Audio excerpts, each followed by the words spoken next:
everyone, please take your seats.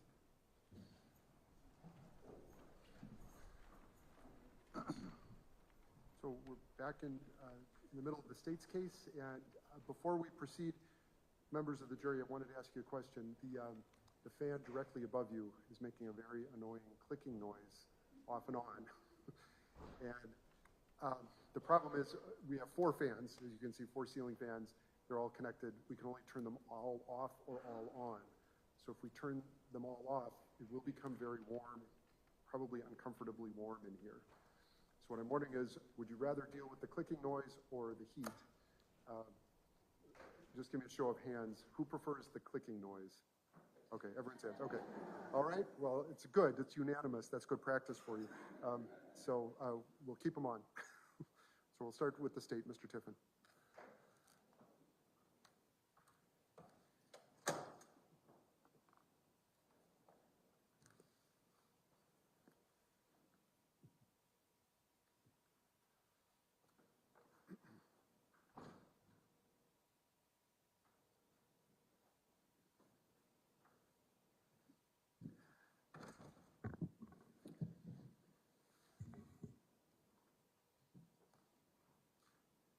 Morning, Doctor. The Madam Clerk will swear you in. Do you solemnly swear that the testimony you give in this matter will be the truth, the whole truth, and nothing but the truth, so help you God, or under the pain or penalty of perjury? Yes, I do. Thank you. You can have a seat there, speak clearly into the microphone, state your name, and spell it for the record.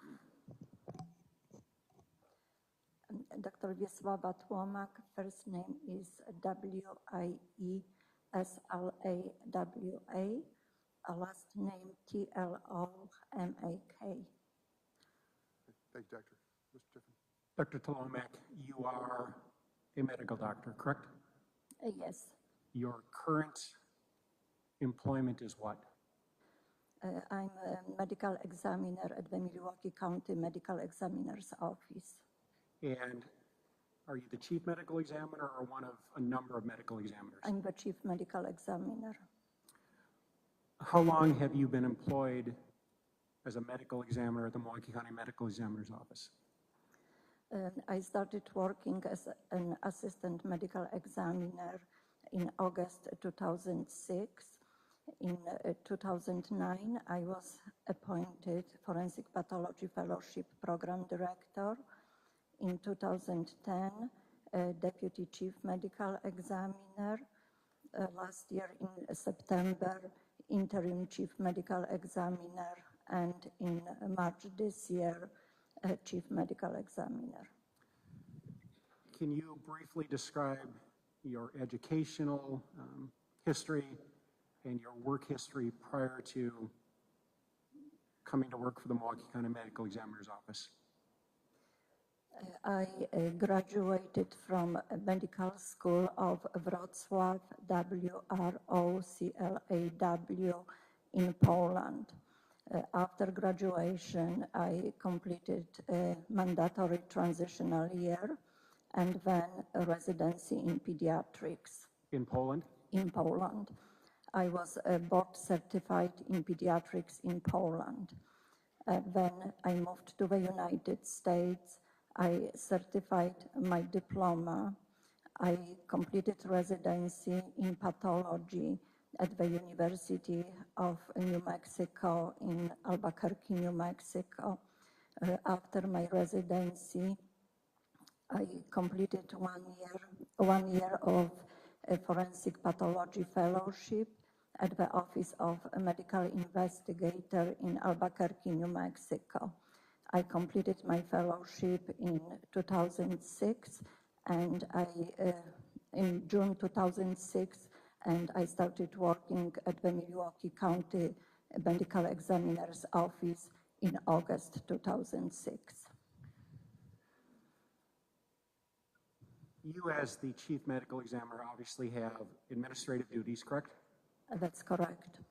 But in terms of your work, the substance of your work, and not excluding the administrative duties, a medical examiner's job is what? Medical examiner is a forensic pathologist, and our job is to determine the cause and manner of death. In many cases, we conduct autopsies, which is post-mortem exam, to determine the cause and manner of death.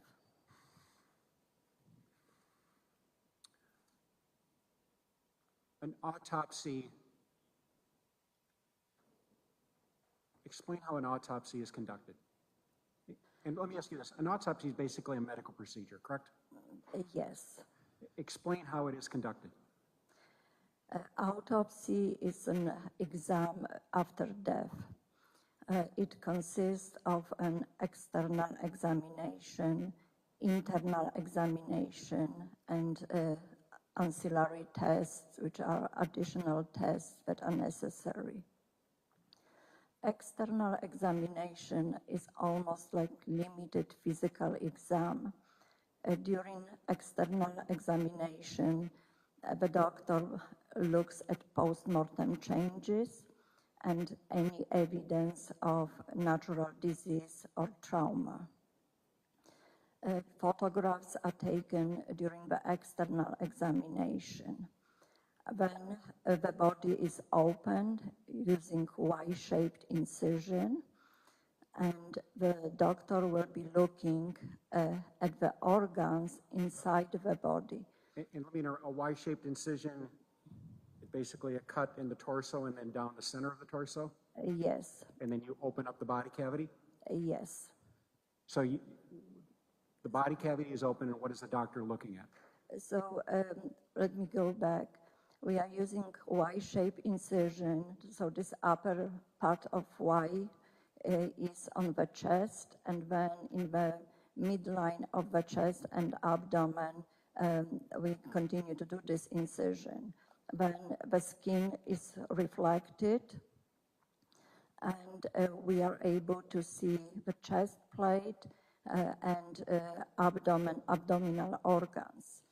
Then the chest plate is removed, and we are able to see the chest organs and abdominal organs.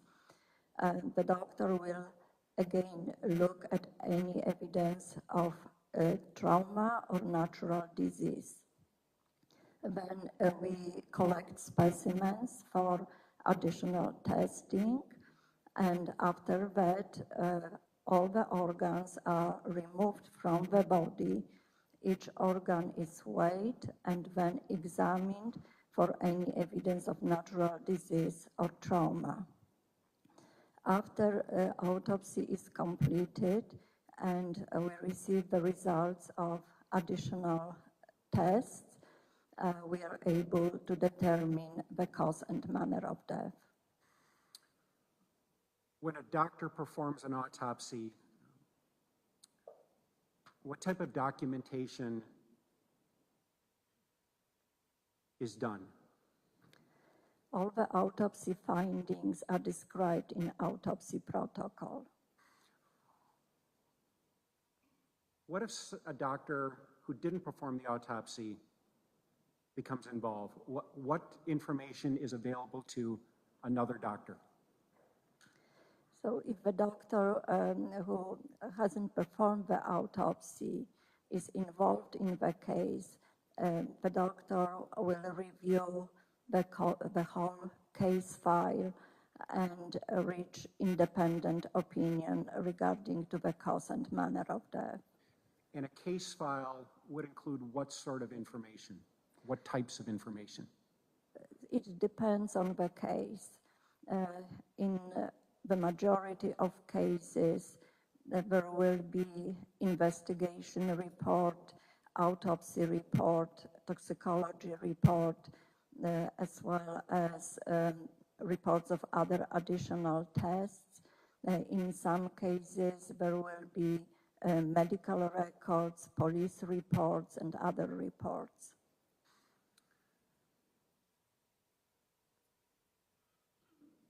You are in court this morning regarding the death of Joel Acevedo, correct? Yes. Mr. Acevedo died when? He died on April 25th, 2020. The autopsy was performed when? The autopsy was performed on April 28, 2020. Do you know why there was a 3-day gap between death and when the autopsy was performed? Yes, I do. Mr. Acevedo was pronounced brain dead on April 25th, 2020, and VERSITY, which is organ and tissue donation organization, contacted the family regarding organ donation. The family agreed that Joel Acevedo can be an organ donor. The heart procurement occurred on April 27 in the morning, and autopsy was conducted the day after on April 28. The heart had been removed at that time, correct? The heart was removed on April 27. You are not the doctor who performed the autopsy on April 28th, correct? That's correct. Who performed the autopsy on April 28th? Dr. Peterson performed autopsy on April 28. And who is Dr. Peterson? Dr. Peterson was the chief medical examiner at the Milwaukee County Medical Examiner's office. He no longer works for the Milwaukee County Medical Examiner's office, is that correct?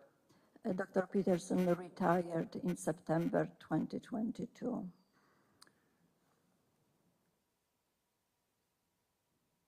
Is it correct to say that after his retirement, you agreed to look at this case? I agreed to look at this case. It was in April or beginning of May this year. Of this year? This year. And by looking at the case, what were you doing? I reviewed the file of the case. So I reviewed investigation report, autopsy report, toxicology report, and some medical records. There were also recordings from 911 call and body videos cameras. Your purpose of doing that was what? To determine the cause and manner of death and reach my opinion in the case. Do you view your job as simply whether or not you agree with an opinion reached by somebody else, or did you look at that information to come to your own opinion?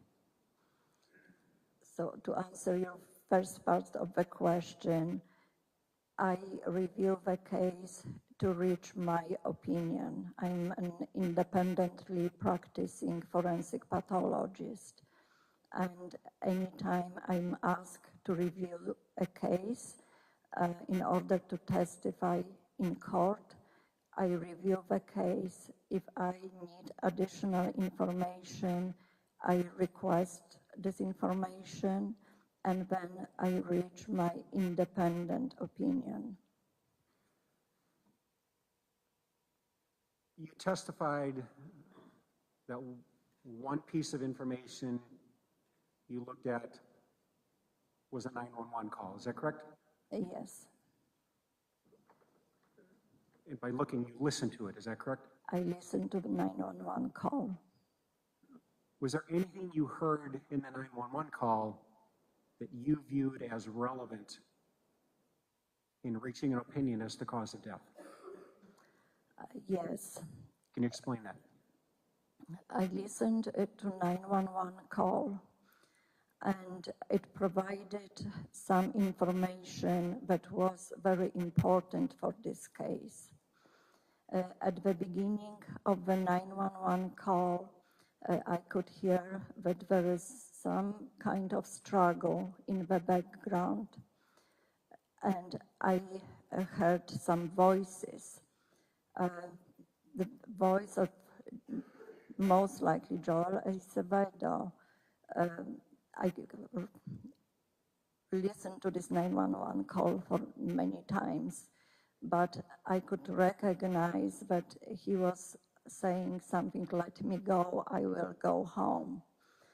And when the struggle continues in the background, there is some distressed breathing, and when other statements are made, at the end, close to the end of this 911 call, it appears that there is still struggle because someone says, stay down or something similar. I didn't memorize the 911 call. So it was important for me because I measured time of this call. It was about 3.5 minutes. At the beginning of the call, Joel Acevedo is still talking, and it appears that he was still moving close to the end of this call. Why did you view that as important or relevant? Because it gives me time frame. Based on police reports, the 911 call was made at 7:28.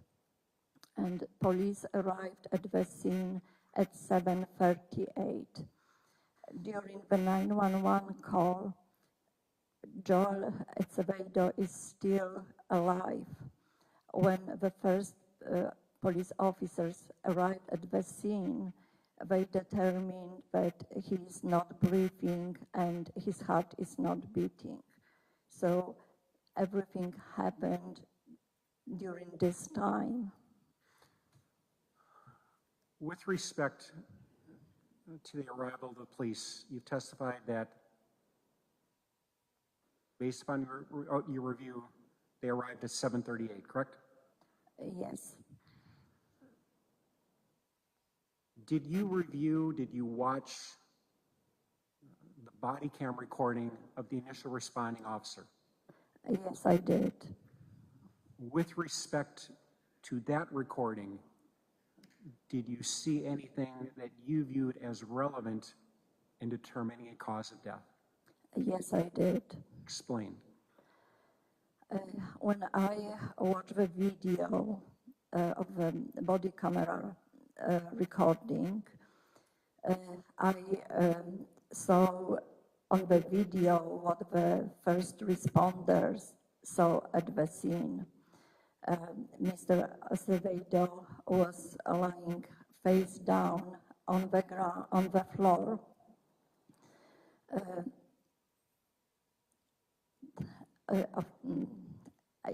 Mr. Mattioli was straddling Joel Acevedo, and Mr. Mattioli's upper body, it almost looked like his whole body was on the upper part of the body of Mr. Acevedo.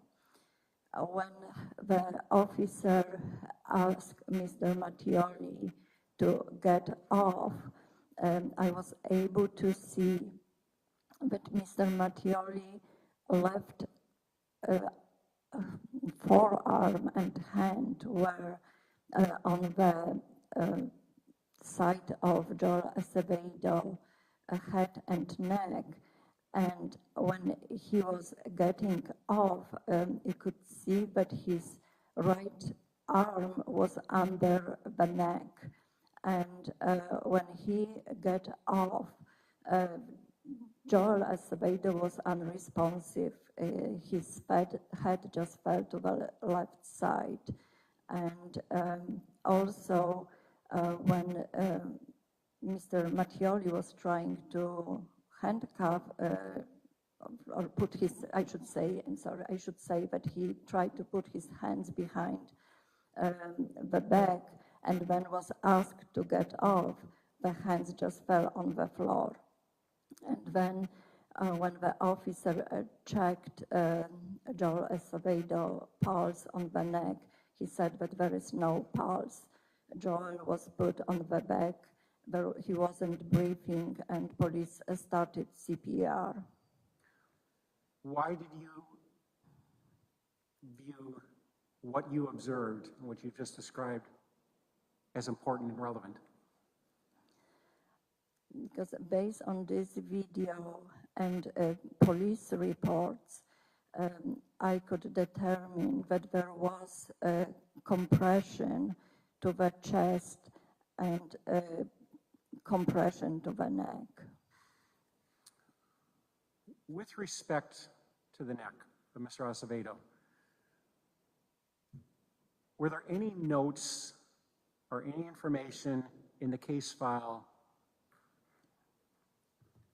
from Dr. Peterson regarding observed injuries to Mr. Acevedo's neck?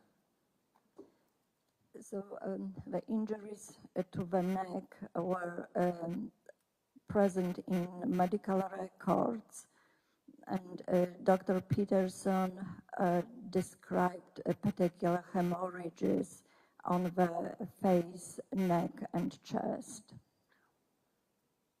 The description of the hemorrhages, bleeding, hemorrhage is bleeding, and particular hemorrhages are pinpoint bleedings on the skin. and where were those observed? So those were observed on the face, neck, and chest. I reviewed Dr. Peterson's report, and in his report, he stated that at the time of autopsy, there were petechial hemorrhages on the face, around the eyes. He also stated in his report that he received photographs taken at the hospital which showed numerous petechial hemorrhages on the face, neck, and upper chest. And describe what petechial hemorrhages are. So petechial hemorrhages are small bleedings in the skin. They almost look like pinpoint bleedings, and they happen when very small blood vessels rupture.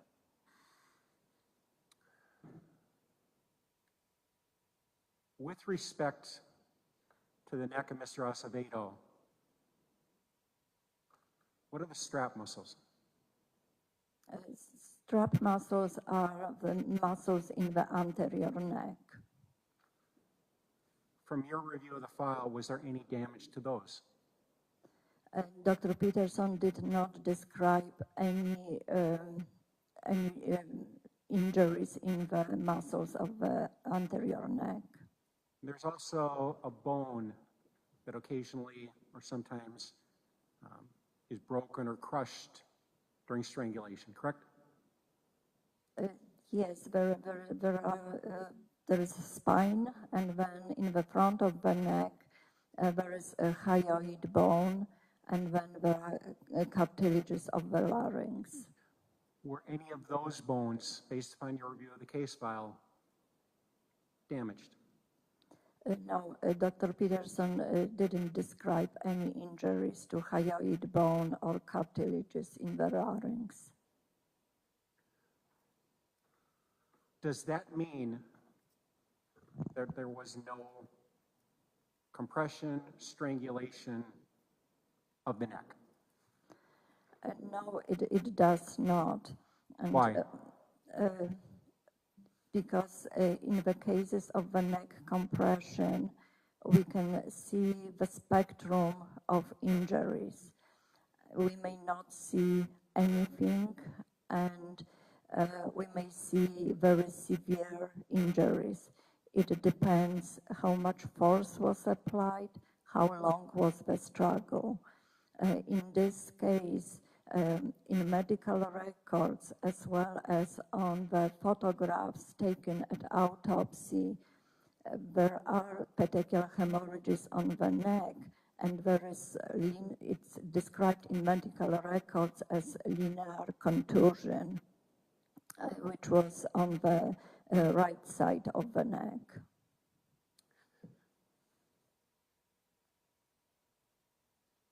You earlier described all of the items you reviewed. Can you say to any degree of medical certainty whether or not there was any compression on Mr. Acevedo's neck? I think that there was compression to Mr. Acevedo's neck, and there was compression to his chest and upper abdomen. One of the other factors, or one of the other pieces of information you talked about were medical records, correct? Yes, I reviewed emergency medical services reports and medical records from St. Luke's Hospital. And what information, if any, did you find in those that you viewed as relevant in determining a cause of death?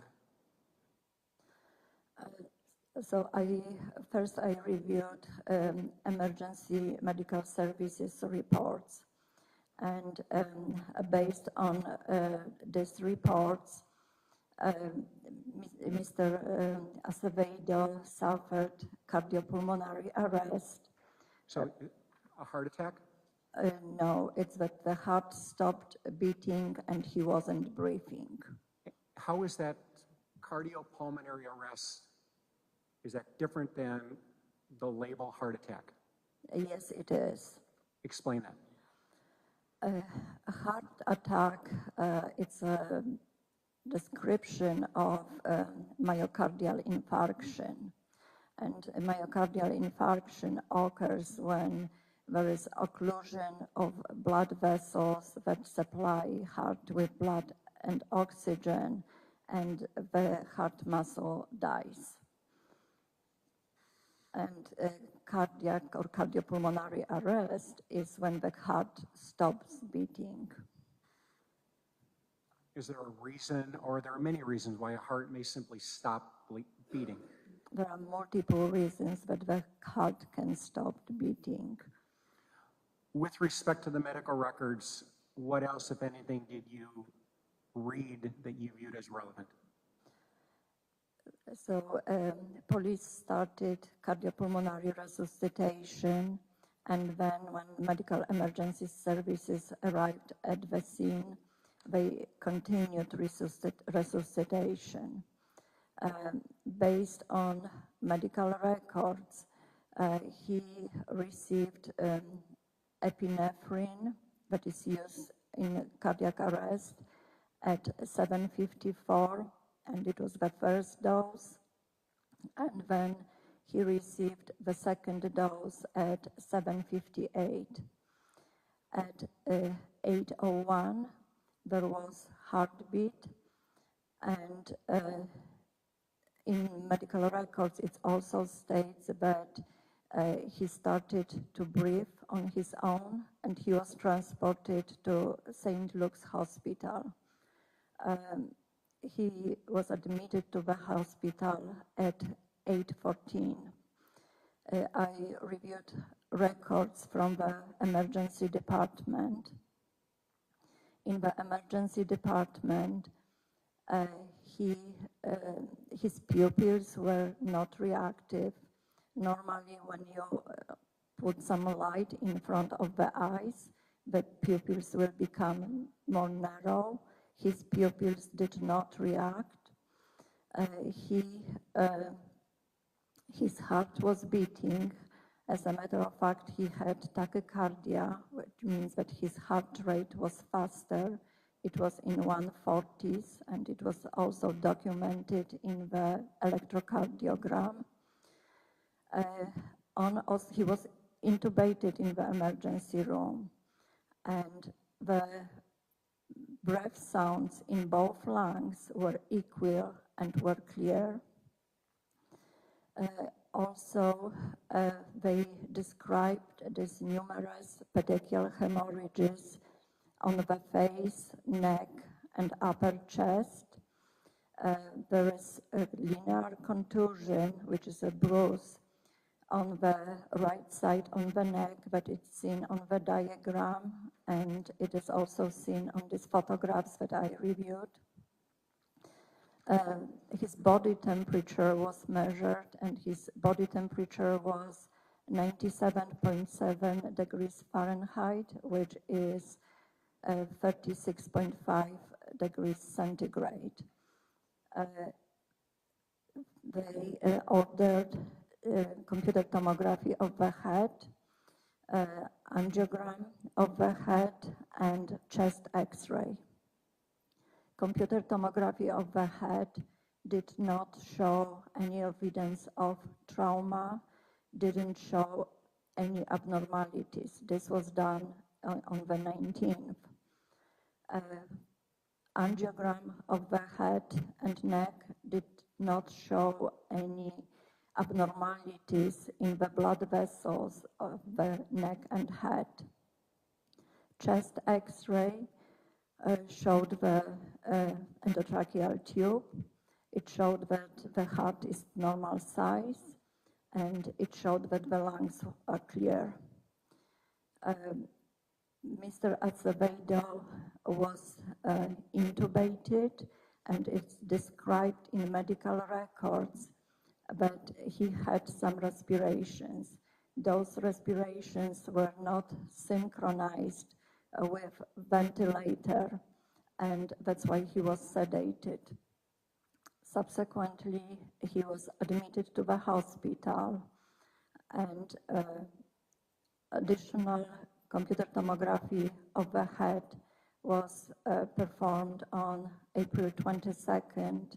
It was in the early hours of April 22nd, and this computer tomography showed severe hypoxic ischemic changes. What does that mean? It means that those are changes that occur in the brain when the brain does not receive enough oxygen and the blood flow to the brain is compromised. The computer tomography of the head also revealed a severe brain edema, which is brain swelling. Subsequently, magnetic resonance imaging was ordered, and it was done also on April 22nd. Magnetic resonance imaging showed severe brain swelling and those hypoxic ischemic changes in the brain. In medical records, there is information that Joel Acevedo stopped breathing on his own, and on April 25th, they conducted brain studies to determine the brain death. They did not did apnea test. There was another test performed to determine the brain death, and on April 25th, he was pronounced brain dead. During the period of time from Mr. Acevedo's admission to St. Luke's until the 25th, when he was pronounced brain dead, any indication he had regained consciousness? Based on the records, he did not regain consciousness. He suffered severe brain injury, and despite extensive medical treatment, he had multi-organ failure. His kidneys were failing, his liver was failing, he had respiratory failure.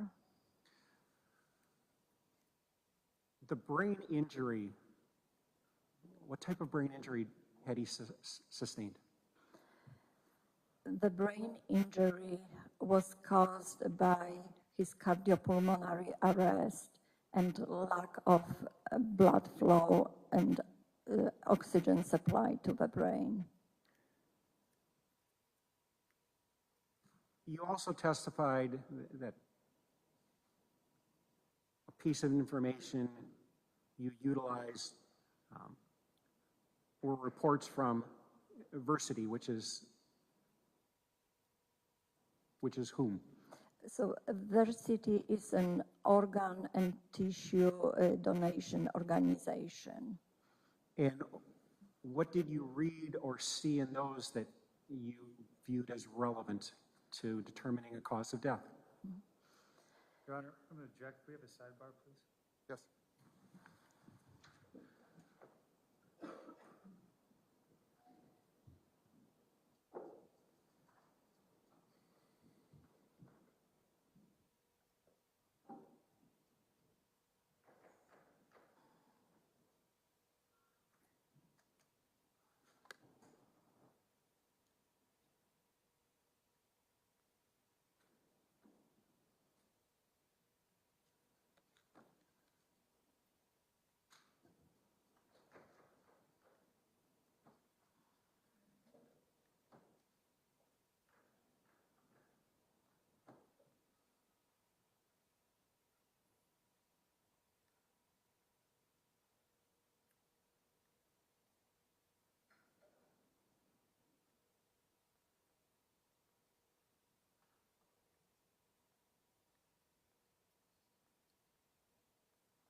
Members of the jury, we're going to take a short break, and I'm going to ask the deputy to escort you back into the jury room for a few minutes. Please leave your notebooks in here. Again, you can't talk about the case, remember, while we're on break, but we'll be back on the record shortly. All right, so jury.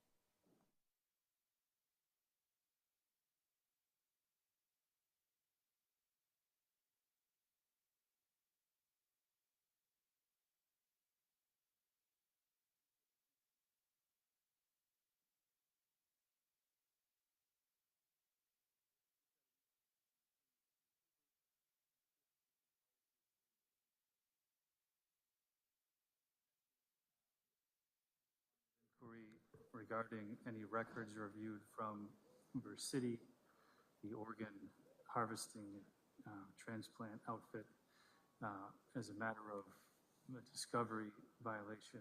A couple things. So, maybe we should have Dr. Tlomak. Well, we're going to need her here for a minute, so never mind. Doctor, we're going to ask you to stay on the stand for a few minutes.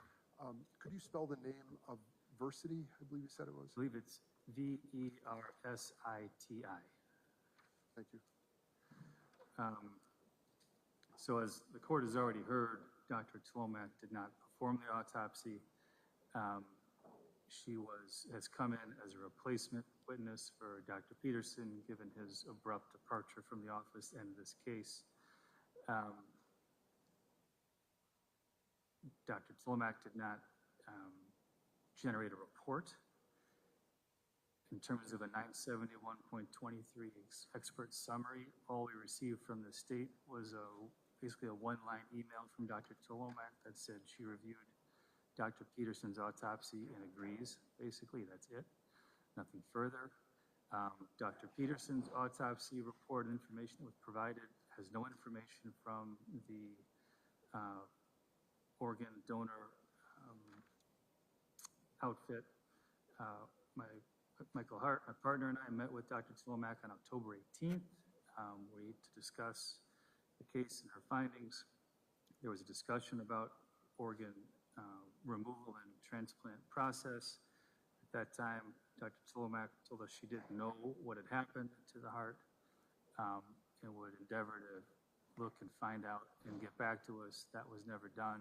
Now, apparently, she has reviewed reports from Versiti. We haven't seen her. That information has not been disclosed to us.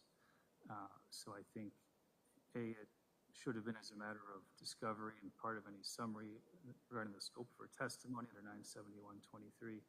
So I ask the court to exclude any testimony about that topic. I would reserve the right to request the court for potential curative instruction later, because she has now reviewed apparently information that we were not able to provide to our own expert to inform the work that he did in rendering his own opinions that presents independent but significant issue.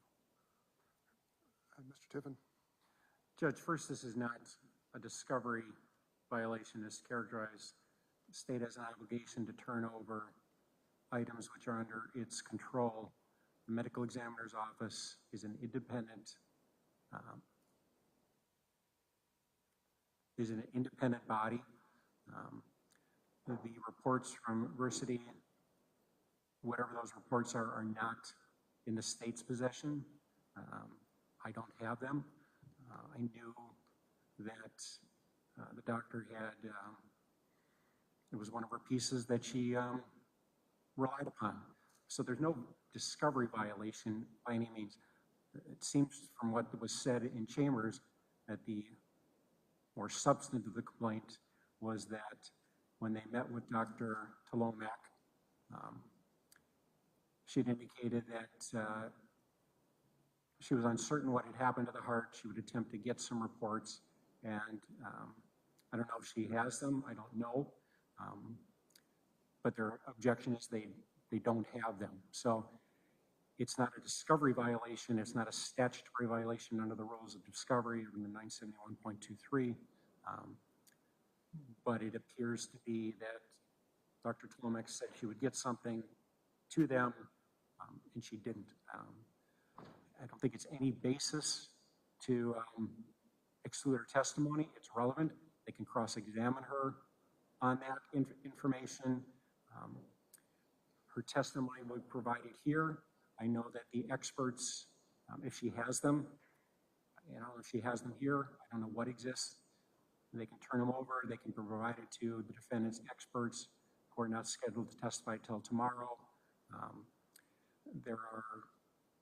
That's the state's position. And if the court wants to inquire with respect to Dr. Tlomak and discussions, or the defense wants to question her regarding the meeting they had with her, which I was not part of, that's fine by the state.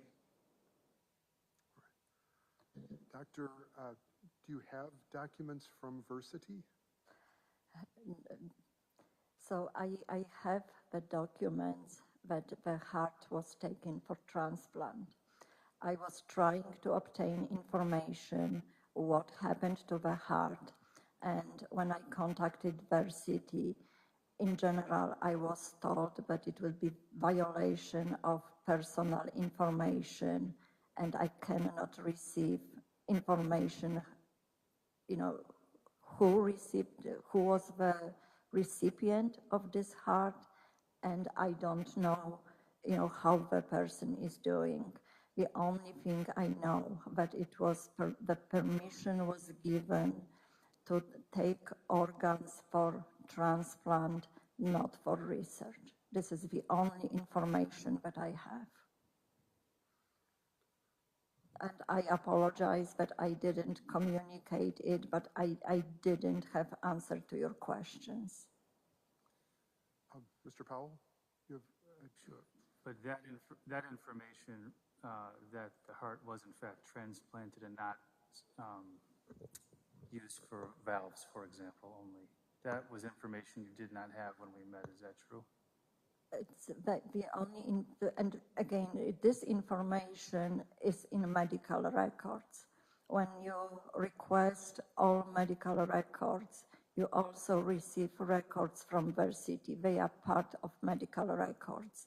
And in this medical records, there was information that the heart was removed on April 27th, and that it was for transplant. So they have like different options that are discussed with the families. The heart can be, when the person, the brain is dead, but the heart is still beating, the heart can be removed for transplant and transplanted to another person. If the heart is not used for transplant, it could be used for research. However, in this case, it was permission was given to take the heart for transplant only, not for research. And then heart for valves is taken after the person died. But in this situation, Varsity will send the heart to cardiac pathologist, and the office will receive cardiac pathology report. And you have that? The cardiac pathology report? If the heart was used for transplant, you don't have cardiac pathology report because this heart was transplanted to another person. And so my question, I guess, is do you have confirmation it was transplanted to another person? I cannot receive this information. So we don't know whether it was actually transplanted? This is something that only Varsity can answer, and I try to obtain this information, and I was told that it will be violation of personal information. Understood. Thank you. All right, just a couple. The information regarding Varsity and the heart, that was in the medical records from St. Luke's, correct? Those were medical records. So anytime I request medical records, and I request all medical records, if there is organ donation, I receive this information as well, because before organ donation, there are multiple studies performed in the hospital. And in this case, they did echocardiogram, which in general showed what is the state of the heart. I'm not the one who makes decision if the organ can be used for transplant. I also don't know the criteria when organ can be used for transplant or not. Those questions can be addressed to transplant team.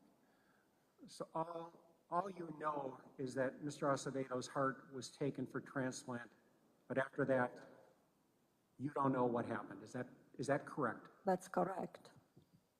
That's all I wanted to ask. okay, all right, thank you. Attorneys, do you want to repeat at Chambers again briefly? Sure.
Yes, that's correct. But after that, nobody knows, I mean, you don't know what happened, correct? I don't.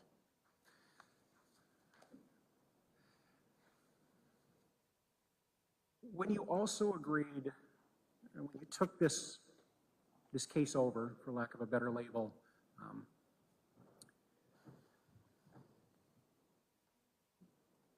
you did something, a label called histology, correct? Yes, I did. And that's Hystology, is that correct? Yes. What is histology?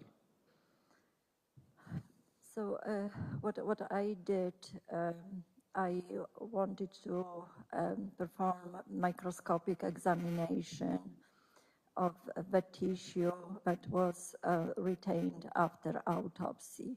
And what, from the case file, what tissue was maintained after the autopsy? So if I could explain first what we do with tissue that is collected during the autopsy. When we do autopsy, we examine all the organs, and all the organs after autopsy are returned back to the body. However, we take small sections of some organs or abnormalities and put them in a jar with formalin, which is a fixative solution, and we keep those sections in cases for 3 years. When I was appointed the interim chief medical examiner, I made a decision that in any case that the death could be homicide, we keep those sections for 5 years. When I was asked to review this case, I reviewed the case, and I wanted to reach my independent conclusion.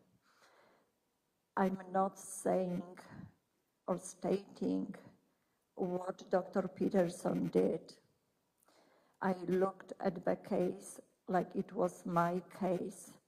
I couldn't perform autopsy, so I had to rely on the report, on the photographs. Because Dr. Peterson did not do histology, I wanted to have it as part of my review. So I submitted the tissue that was in this stock jar for microscopic examination. There was tissue from the brain, from the lungs, from the liver, kidneys, and there were also sections of tissue with a lot of bleeding. I couldn't determine where this tissue was collected from, but I submitted everything for microscopic examination. Histology, essentially a label that involves a microscopic examination. Is that accurate? Yes, this is, I take a section of the organ, send it to the lab, and then I receive histology slide, and I look at the histology slide. So for me, it's I do gross examination of the organ. I see how the organ looks. I see if there are any abnormalities. And many times I'm able to determine based on gross examination what the abnormality is. But in my practice, I always want to have microscopic examination to support my diagnosis. And that's why I did histology in this case. You did a microscopic examination of sections of Mr. Acevedo's brain. Is that correct? Yes. Did you see anything in looking at the microscopic slides that you viewed as relevant to determining a cause of death? Yes, sections of brain tissue revealed what is called eosinophilic degeneration of neurons. And What does that mean? so eosinophilic degeneration of neurons is the change in the neurons that occur due to a lack of oxygen. And in general, on microscopic examination, the neurons are red, and the nucleus is shrink and looks almost like a raisin. So this supports anoxic encephalopathy, which is brain damage due to lack of oxygen. You also examined microscopic slides of section of the lungs for Mr. Acevedo. Is that correct? Yes, I did. And what, if anything, did you observe that you viewed as relevant in determining a cause of death? So I took sections of the lungs and submitted them for microscopic examination. I also did additional stain on those lung sections, which is called Movat stain. On microscopic examination, I saw areas of atelectasis, which is almost a collapsed lung, which is consistent with clinical findings, but he was on ventilator and he wasn't breathing on his own. So it's something that it's expected. In addition, I wanted to know and I wanted to see if there are any changes in the lungs that would be due to asthma. Joel Acevedo had history of asthma. I saw in a few airways there was mucus, and I was able to see it on H&E slides, which are like original slides, as well as on this Movat stain, because in Movat stain the mucus is a different color. I did not see changes that I normally see in people with asthma. So I didn't see like thickening of basement membrane. I did not see inflammation, including eosinophils, which is characteristic to asthma. It doesn't rule out that he didn't have asthma. He simply didn't develop, I didn't see these changes in those sections. This diagnosis was made clinically, and based on the records I reviewed, he was diagnosed with asthma, he had exacerbations of asthma, and during these exacerbations, he needed treatment. With respect to what you just testified to about the asthma, he suffered from that, correct? He was diagnosed with asthma. Was that diagnosis of relevance to you in determining a cause of death? Yes, because the fact that he had asthma made him more vulnerable.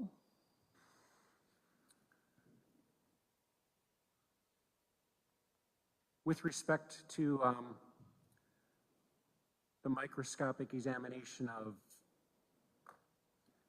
slides prepared from the liver, what, if anything, did you observe that you viewed as relevant? So I don't think that the microscopic examination of the liver was relevant to the cause of death. He had some fatty changes in the liver, and when I was reviewing medical records, there was information that he had these fatty changes before, and they were not alcohol related. But this was a statement in medical records. With respect to the kidney in the microscopic examination of slides prepared from the kidney, anything observed of relevance? I couldn't do a complete microscopic examination of the kidneys because the tissue was autolyzed, so there was post-mortem change that hindered further examination. And why would that be? So in general, when the person dies, there will be post-mortem change, which can be caused either by bacteria or by autolysis, which is post-mortem process. And in those cases, the changes, the post-mortem changes, don't allow me to conduct examination. And in his case, he had kidney insufficiency that was diagnosed clinically. So those changes due to acute renal failure and changes due to autolysis overlap, so I couldn't make any determination. You had viewed slides from one other part of his body, is that correct? That's correct. So there were sections in the stock jar of tissue, and this tissue looked hemorrhagic, so there was blood in it. There was some fibrous tissue. I submitted all this tissue for microscopic examination, and under microscope, I was able to see fat, fibrous tissue, blood, and fat necrosis. So it was dead fat, but it occurred before the person died. There was no tissue from any organs that would allow me to determine that this was taken from this organ. You talked about Mr. Acevedo having asthma. When you reviewed the case file, when the body cavity was opened, did you see, either through pictures or notes, did Mr. Acevedo suffer from any type of physical growth abnormality inside his body cavity? So I did not conduct this autopsy. I reviewed the report and I reviewed the photographs that were taken at autopsy. And based on autopsy report, he had a purulent exudate, which is almost like pus lining the main bronchi. And this was, Dr. Peterson described this purulent exudate in both bronchi. And what does that mean? So it happens commonly when the person is on ventilator, and I've seen it in cases that I conducted autopsy. In general, despite the treatment, the person can develop a bronchitis and can develop pneumonia on ventilator. Anything else inside the body cavity that you observed either on the pictures or the notes that you viewed as relevant? So Dr. Peterson described in the autopsy report that there were hemorrhagic changes in the pancreas.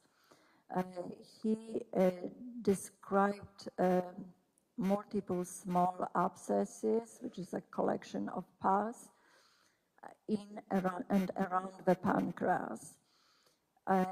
I looked at the photographs, the autopsy photographs, and what I saw on autopsy photographs was a lot of hemorrhage around the pancreas, in the pancreas. There are those small, I cannot tell if those were abscesses or fat necrosis around the pancreas. And the pancreas is where? The pancreas is, in general, it's in the abdomen, it's in the upper abdomen, and when you palpate your sternum, so there are ribs on both sides, and there is like sternum in the middle. And there's like end of the sternum, deep inside the abdomen, there is pancreas, and it extends to the left side. It's like an organ that it's almost kind of a cleaner, extends to the left side. Those hemorrhages were present in the part of the pancreas that is in front of the spine. I did not have any sections of the pancreas, so I cannot tell if there are any disease or injury based on video that was obtained from the body camera of the first responding officer, based on autopsy photographs and Dr. Peterson report. I think that I can only provide differential diagnosis, what I think happened to the pancreas. Dr. Peterson called it hemorrhagic pancreatitis. I think that it could be. I cannot completely rule it out. And what is that? It's acute infection of the pancreas with bleeding, but it also could be due to vigorous resuscitation. Just watching those videos, the resuscitation was very vigorous, and this is something that I've seen in people who were resuscitated. And in addition, when I reviewed medical records, on April, I think it was April 25th, the test was ordered for lipase and amylase, and those values are usually elevated in acute pancreatitis. However, in this case, both values were within normal limit. The asthma is a natural condition, disease, correct? Yes. Based upon the information you reviewed, medical records, Mr. Acevedo suffer from other natural diseases or conditions that you viewed as relevant in determining a cause of death. Based on medical records, he suffered from immune deficiency. And what does that mean? So it means that his immune system, there are different types of immune deficiency. Based on medical records, he suffered from, it's called X-linked agammaglobulinemia. And this is the condition in which like the body, the cells that are responsible for immune response were in a way defected because they did not mature to B cells that produce antibodies, which are very important in all types of infections. I don't think that this is relevant to his cause of death. Yes, he suffered from immune deficiency, but when he was admitted to the hospital, he didn't have any evidence of infection.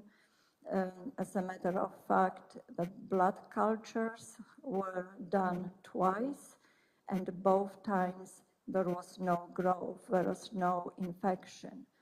The first day when he was admitted to the hospital, they did chest x-ray and both lungs were clear. He didn't have any evidence of pneumonia or other infection. He didn't have anything that would even indicate, and it wasn't indicated in medical records, that the findings were consistent with asthma exacerbation.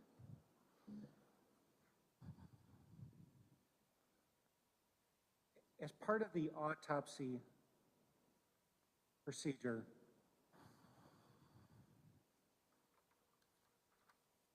are toxicology screens tests done?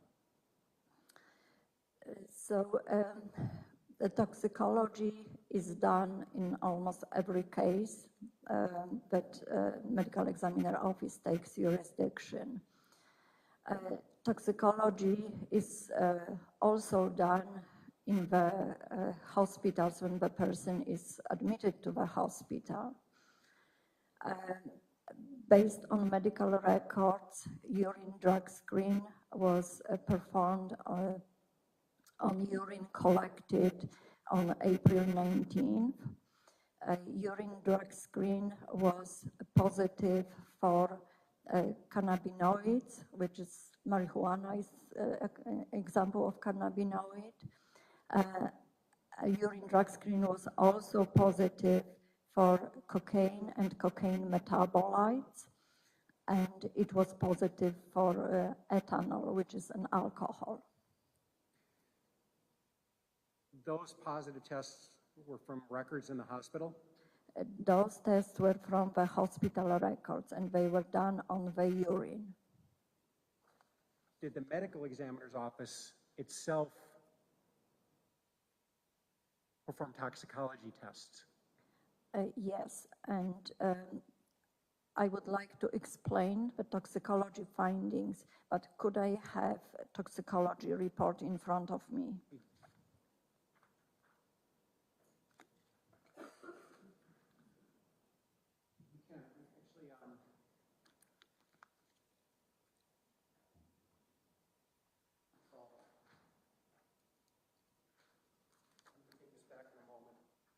Exhibit 14, that's the toxicology report, correct? Yes. Okay.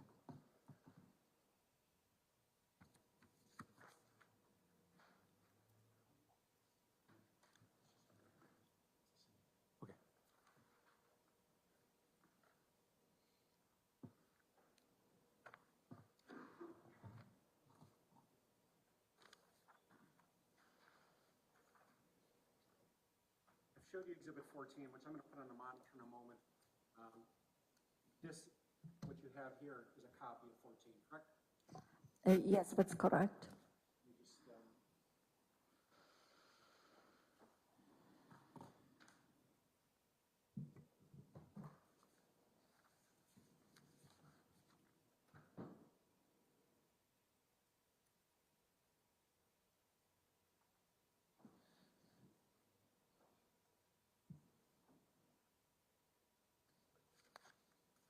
what is on the monitor, if you can look, is a one-page toxicology report, correct? That's correct.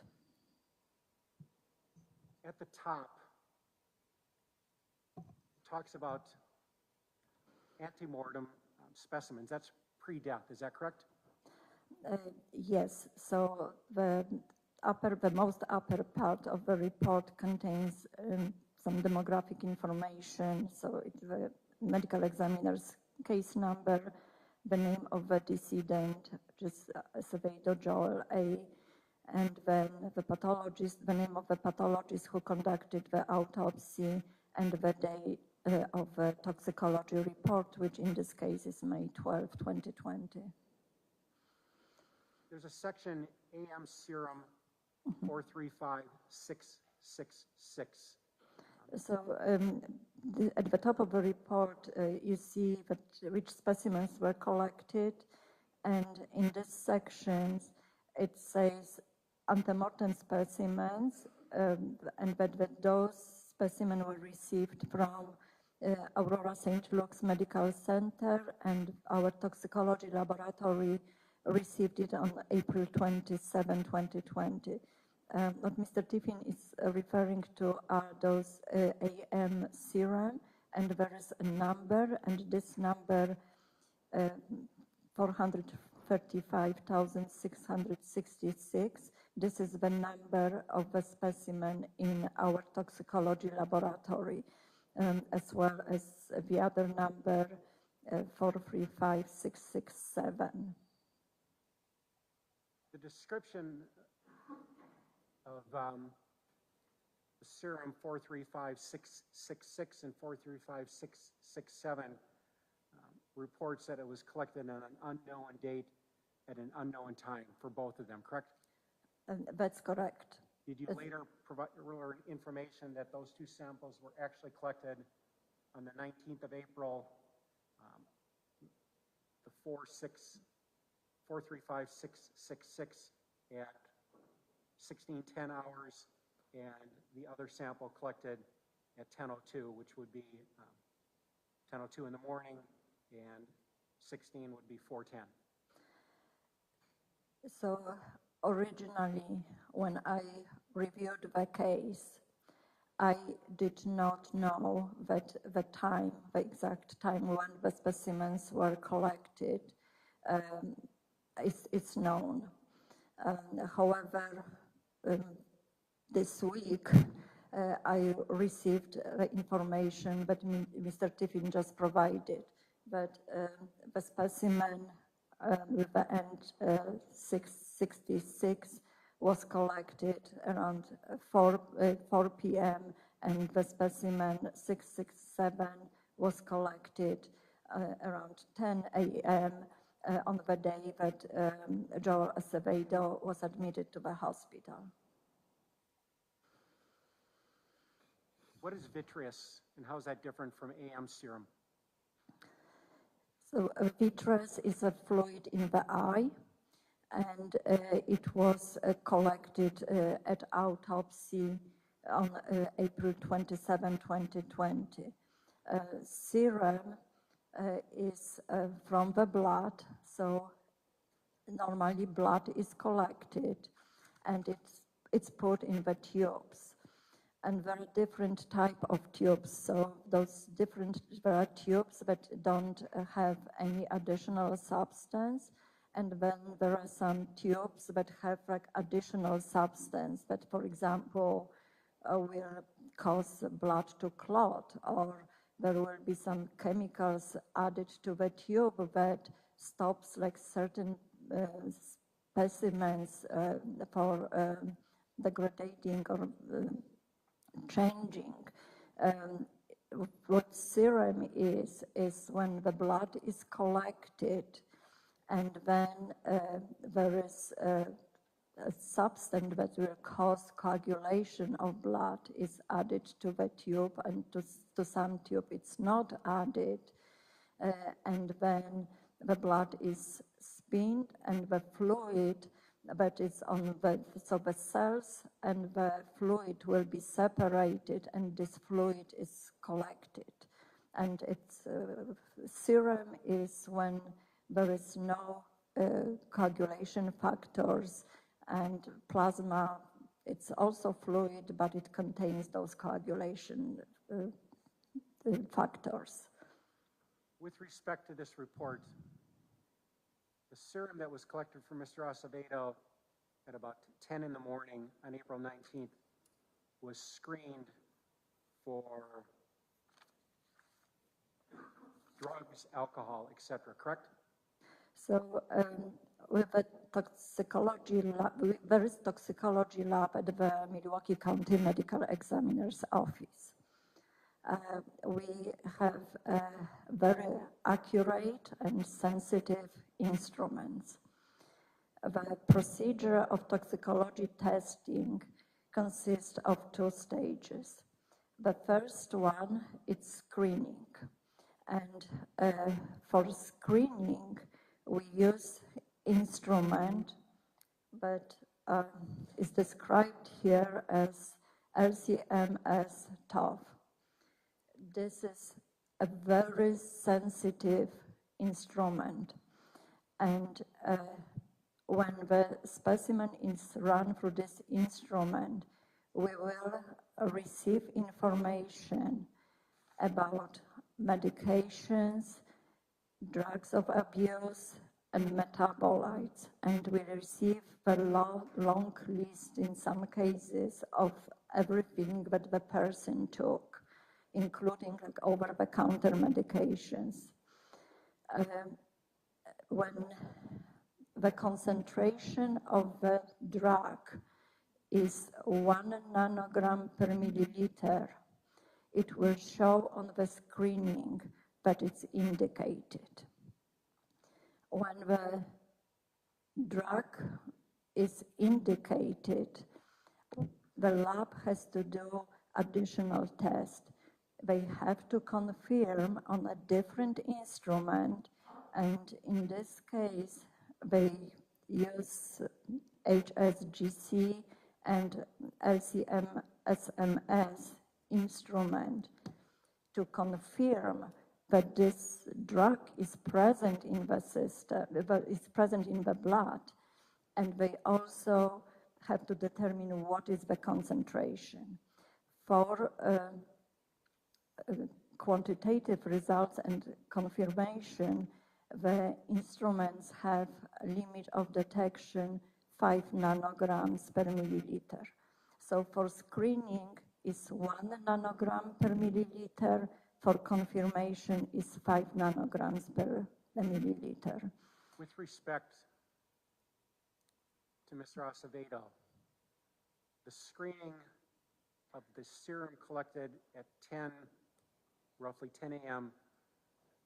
showed carboxy, THC, gluconoride. Yes, so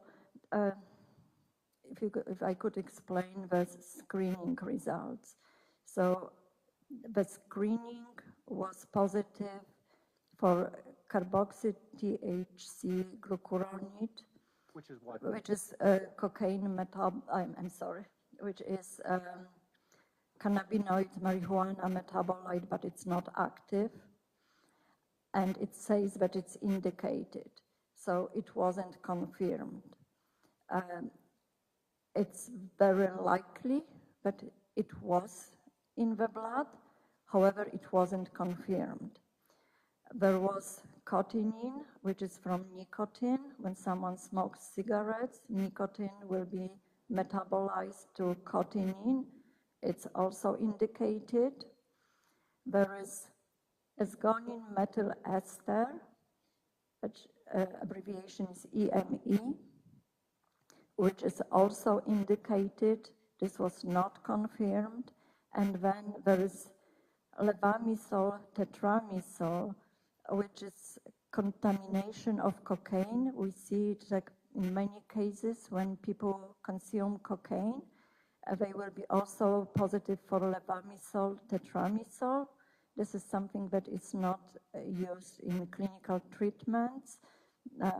It's used for treating parasitic infections, but it's not FDA approved in people.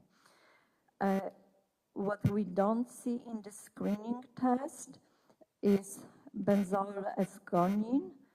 We commonly use abbreviation BE because this was also indicated, and they did confirmation test and confirmed what was the concentration of benzoyl esgonine. What is that?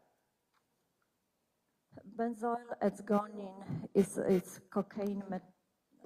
It's cocaine metabolite. Cocaine, when consumed, will be metabolized very fast in the body to benzoyl esgonine and esgonine methyl ester. And if I could explain the problems with toxicology finding in this case. If there's a problem, please explain. So there's not a problem with the results. The problem that I faced reviewing this case was interpretation of these results. What do you mean by that? So Mr. Tiffin forwarded me information that the specimens, that the end is 7, was collected around 10 a.m. on the day that Mr. Acevedo was admitted to the hospital. So the screening was done on the oldest specimen. The quantitative results, especially alcohol and benzoyl esgonine, which is cocaine metabolite, were done on the specimen that was collected at 4 o'clock. So we have 6 hours difference. But the problem is that cocaine is not stable in the tube. Both specimens were collected on April 19th. The lab received them on April 27th. We have 8-day difference.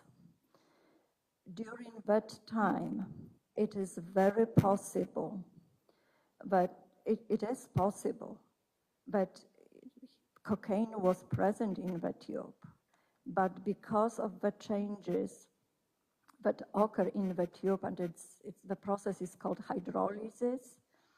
There is hydrolysis of cocaine to benzoyl esgonine. So it's possible that there was cocaine, but because of the way it was stored in the tube, we don't see it cocaine. I also cannot interpret this benzyl esgonine concentration. This concentration could either increase or even decrease in the tube. The only thing I can say based on this report is that Mr. Acevedo used cocaine. I cannot tell when he used cocaine. I cannot tell how many times he used cocaine.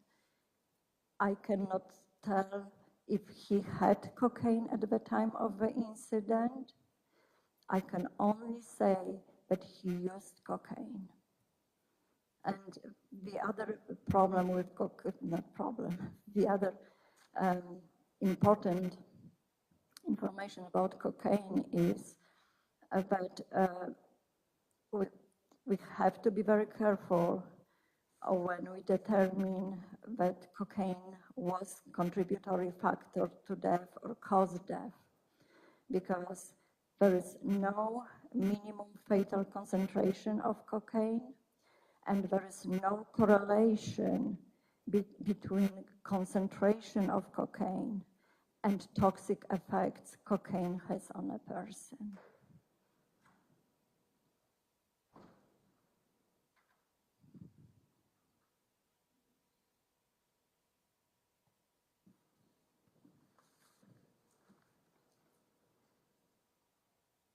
I believe you've described and gone into detail about all of the information you use to reach an opinion regarding cause of death. Is that correct? That's correct. Cause of death, is that another way of saying the reason a person died? Yes. Based upon everything you looked at, did you come to an opinion as to the cause of death of Mr. Acevedo? Yes. And what is your opinion? In my opinion, the cause of death was anoxic encephalopathy due to traumatic asphyxia during violent struggle. Anoxic encephalopathy means what?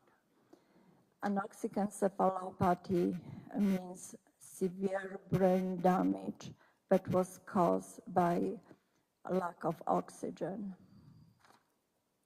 And traumatic asphyxia means what? Let me start with asphyxia. Asphyxia is a condition during which the cells cannot receive oxygen or cannot utilize oxygen. A traumatic asphyxia is a type of asphyxia during which the person is unable to breathe, or there is a compression of the neck that makes blood flow to the brain impossible or decreased. Based upon everything you looked at, do you have, and did you reach an opinion as to what the traumatic asphyxia that Mr. Acevedo suffered was? So based on everything I reviewed, Mr. Acevedo chest and upper abdomen were compressed, and there was also compression to the neck. There is this linear contusion that is described in medical records, and I was able to see it myself on the photographs that were taken at the hospital. This is a linear contusion on the right side of the neck, and there are numerous petechial hemorrhages on the face, on the neck, upper chest. I also saw those petechial hemorrhages on the upper arms. Those petechial hemorrhages could be due to compression of the chest as well as compression of the neck.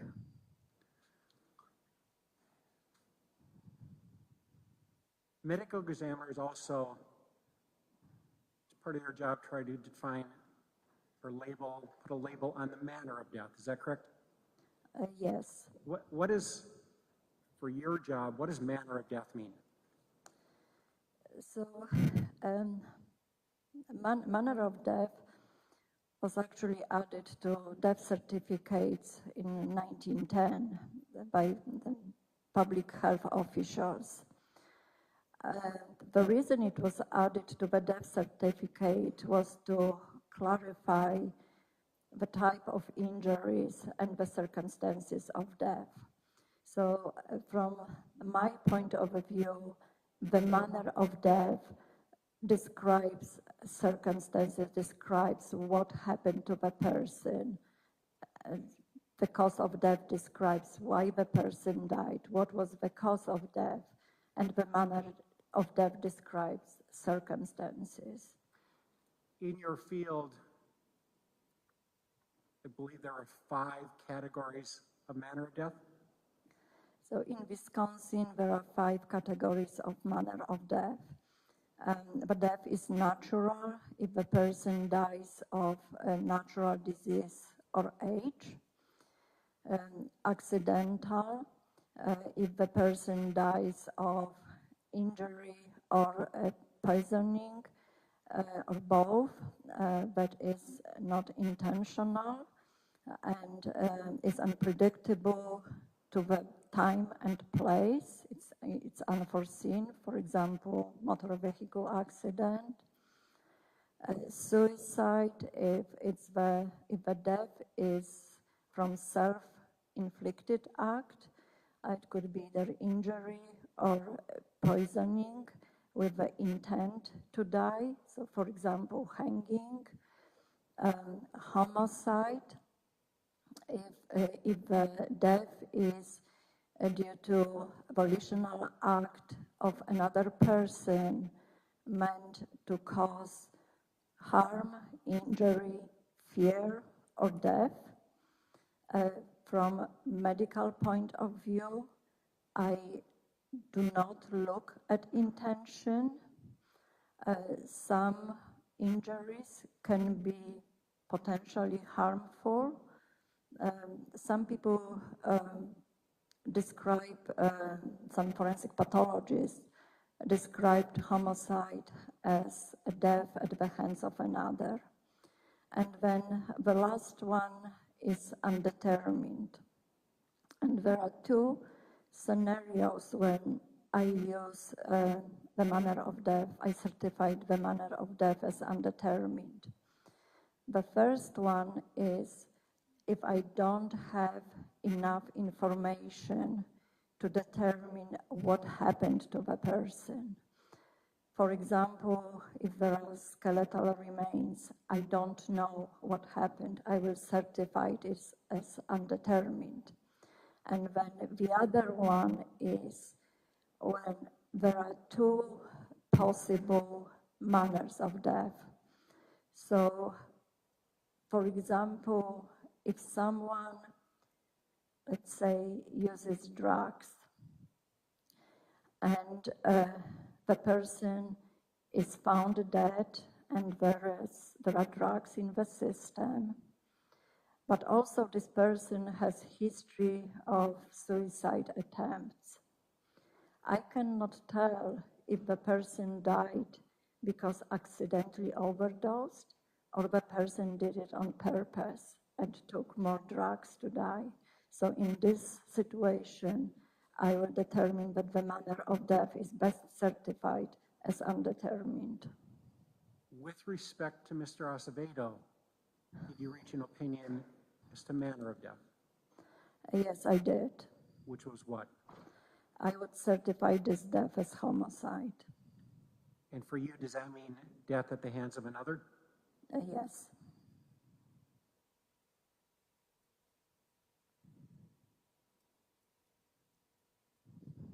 Who is Dr. Jeffrey Jensen? Dr. Jeffrey Jensen is a forensic pathologist. As a matter of fact, Dr. Jensen was the chief medical examiner in the Milwaukee County Medical Examiner's office, and Dr. Jensen hired me in 2006.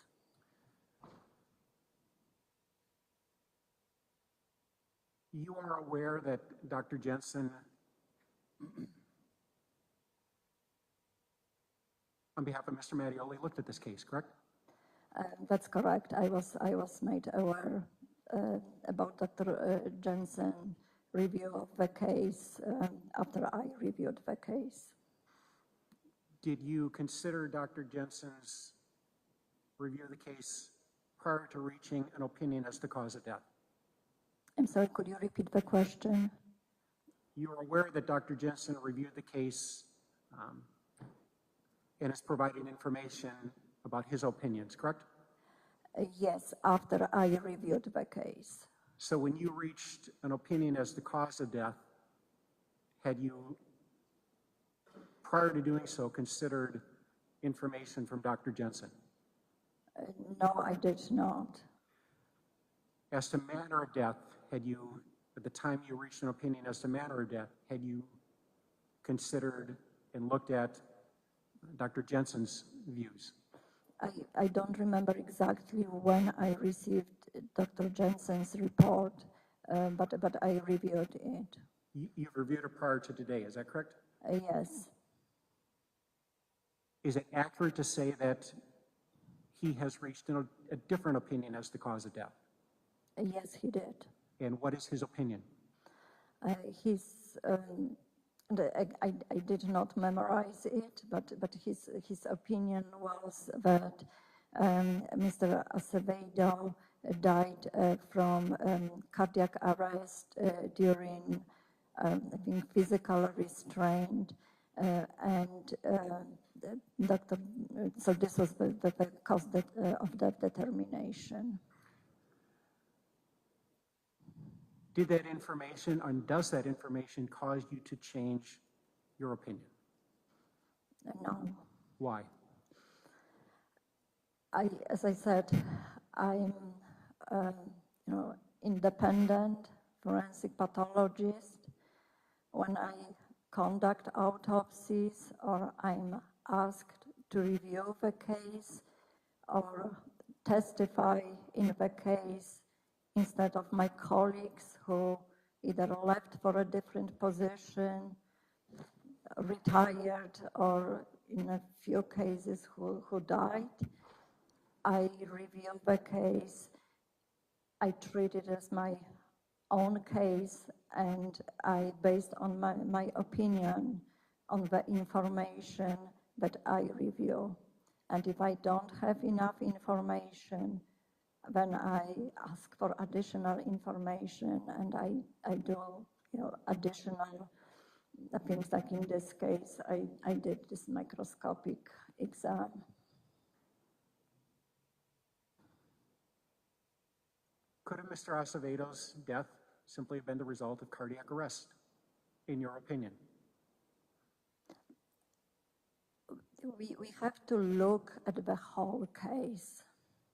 We have to review what happened before the incident, what happened during the incident, and then what happened after incident.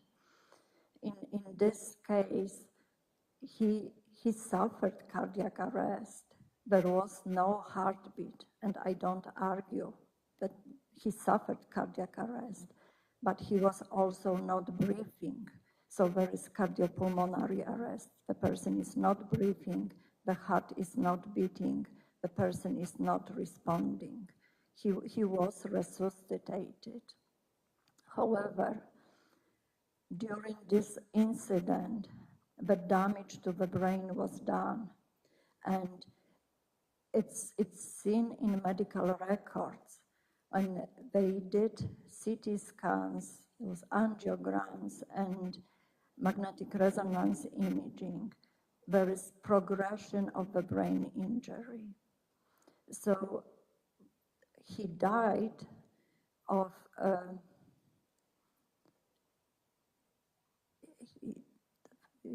he died of the condition that caused his cardiopulmonary arrest. And that's why I would call it anoxic encephalopathy, because this was very severe injury. He couldn't recover from it. And this injury was caused by traumatic asphyxia that resulted in this injury. And cardiac arrest, cardiopulmonary arrest, it was, part of the sequence of what happened to Joel Acevedo. I have no other questions. Thank you. Mr. Hart or Mr. Powell? Leave me here 1 second, please. Okay. Mr. Powell.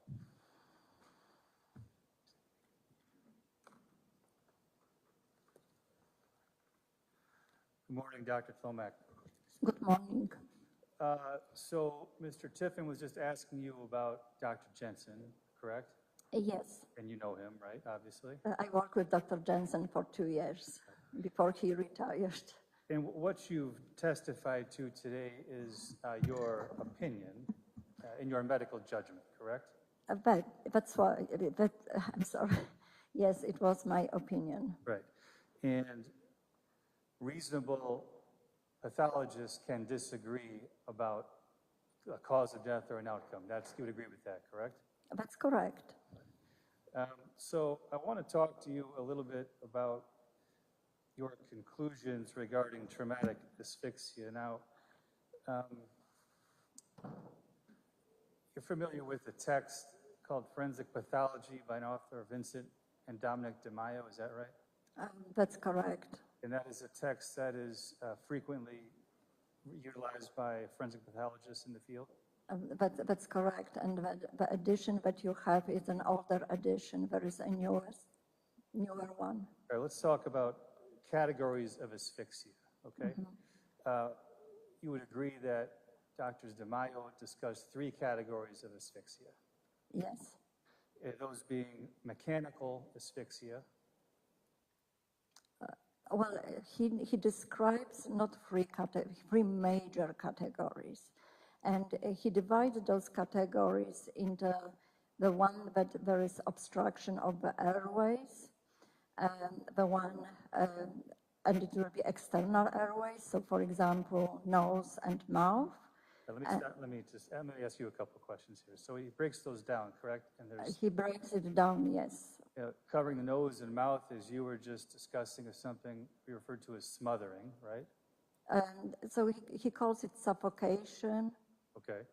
And traumatic asphyxia he refers to as compression of the chest occurs when a heavy weight presses down on an individual's chest or upper abdomen, correct? That's correct.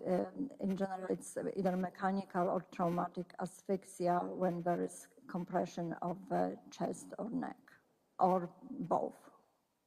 Well, Doctors DeMaio talk about strangulation as compression of the neck that occludes blood flow to and from the brain or the airways, correct? That's correct. It's strangulation, which includes hanging, manual strangulation, and ligature strangulation. Or a chokehold, right? That's can be manual strangulation per Dr. DeMaio. Well, I cannot speak for Dr. DeMaio.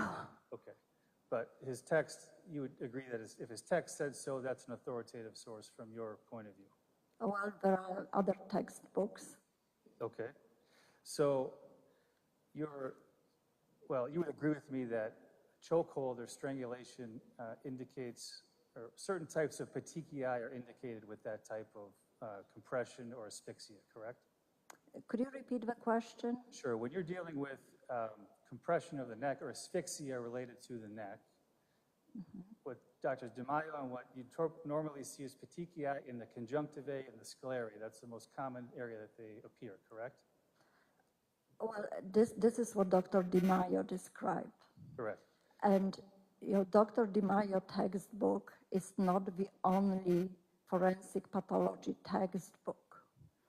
What Dr. DeMaio says in his textbook is that you can see petechial hemorrhages, and he describes it that you can see them in the eyes, on the sclera conjunctiva. You can see them. Let me stop you there. The sclera is the white of the eye, correct? Yes. The conjunctivae is the inner eyelids of the eye, right? It's in general, everything in the eye is covered by conjunctiva. Okay. But Dr. DeMaio also says that those petechial hemorrhages are non-specific findings. And when you interpret those petechial hemorrhages, you have to correlate it with circumstances of death. And the circumstances of death that you would correlate it are things that you learned from police reports, correct? Yes. Body cameras, correct? Yes. The 911 call you said you listened to, correct? That's correct. And what witnesses who were there described what happened, correct? That's correct. And so part of what you looked at when you came to your conclusion about, I think you said, your words were, it could be compression of the neck, was those things we just described, right? Yes. And another thing that was described was an investigation report that is done by your medical examiner's office, correct? Investigation report that is done by a medical examiner's office. It's a report that documents information that was provided to the office when the case was reported to us and after. Okay, and so what that report said, you reviewed that report when you looked at this file, correct? Yes, I did. And that report said that an officer on the scene said he observed Mr. Acevedo being held in a chokehold, right? This was what is written in the report, and this is what was reported to us. Right, so that's something you took into consideration, correct? Well, as I said, this investigation report is written when the case is reported to us, and this information is provided to our investigators by reporting person. I understand. My question, though, is did you consider it? I read the report, but to consider it, I needed additional information. I cannot rely on this report because this report is in general hearsay. Okay, so you don't rely on it, you look for other things, right? I look for confirmation from the resources, like in this case, 911 call. Let me stop you there. The 911 call, okay? You've told us that when it happens, you listen to it many times, you said, right? Yes, I did. All right, you hear in your description a struggle happening in the background that lasts the entire call, correct?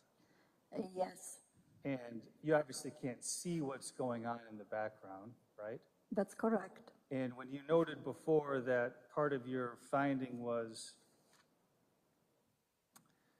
anoxic encephalopathy due to traumatic asphyxia through violent struggle, you don't know what that violent struggle looked like if you're referring to what's happening in the 911 call, correct?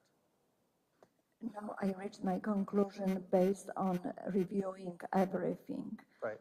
The 911 call was important for me because it gave me a time frame. I could hear people in this room. I think it was kitchen. I could hear people in the background.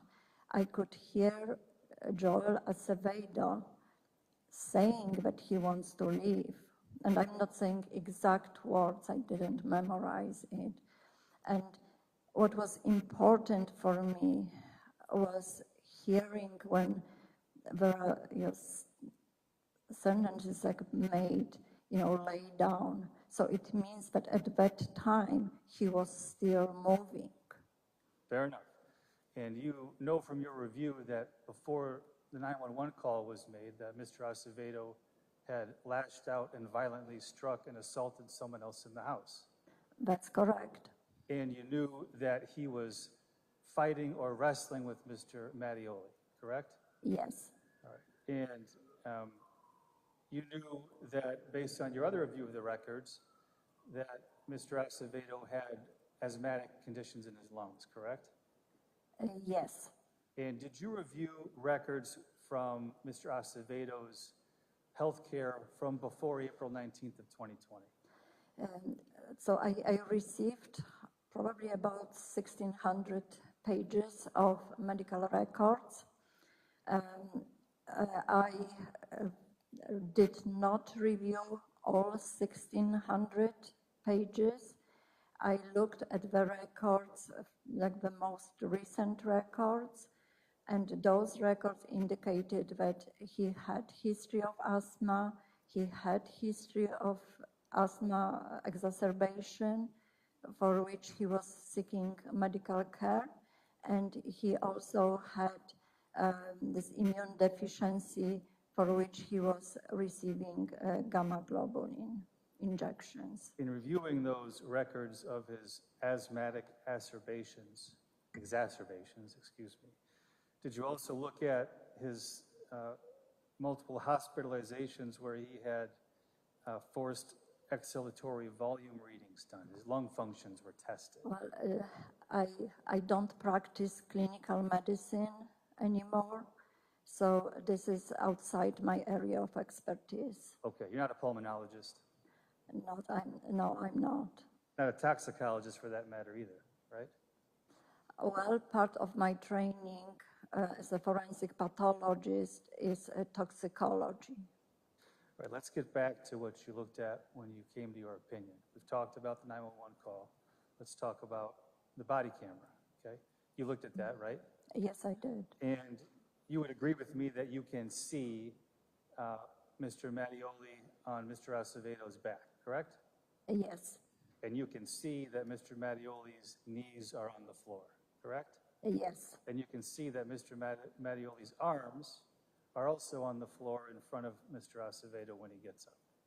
Well, so what I saw was when I was able to see that the left forearm is parallel to the head and neck, that he was holding the head, and then that the right arm was under the neck.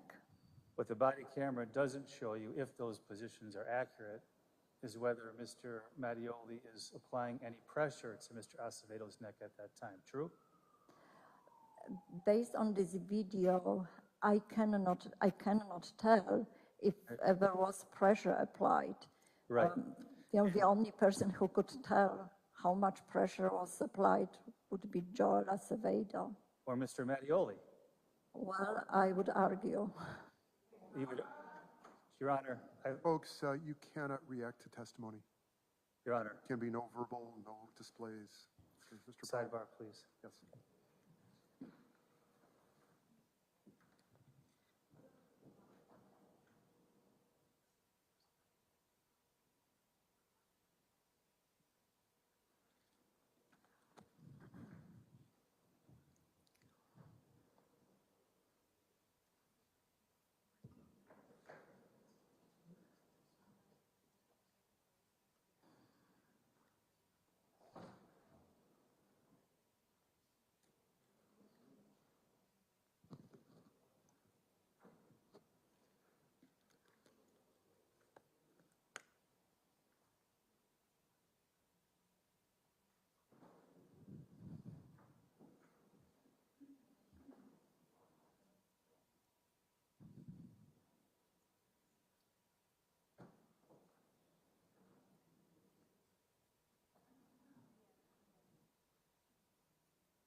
So folks in the gallery, there have been a couple of moments earlier this morning where I heard comments being made during testimony.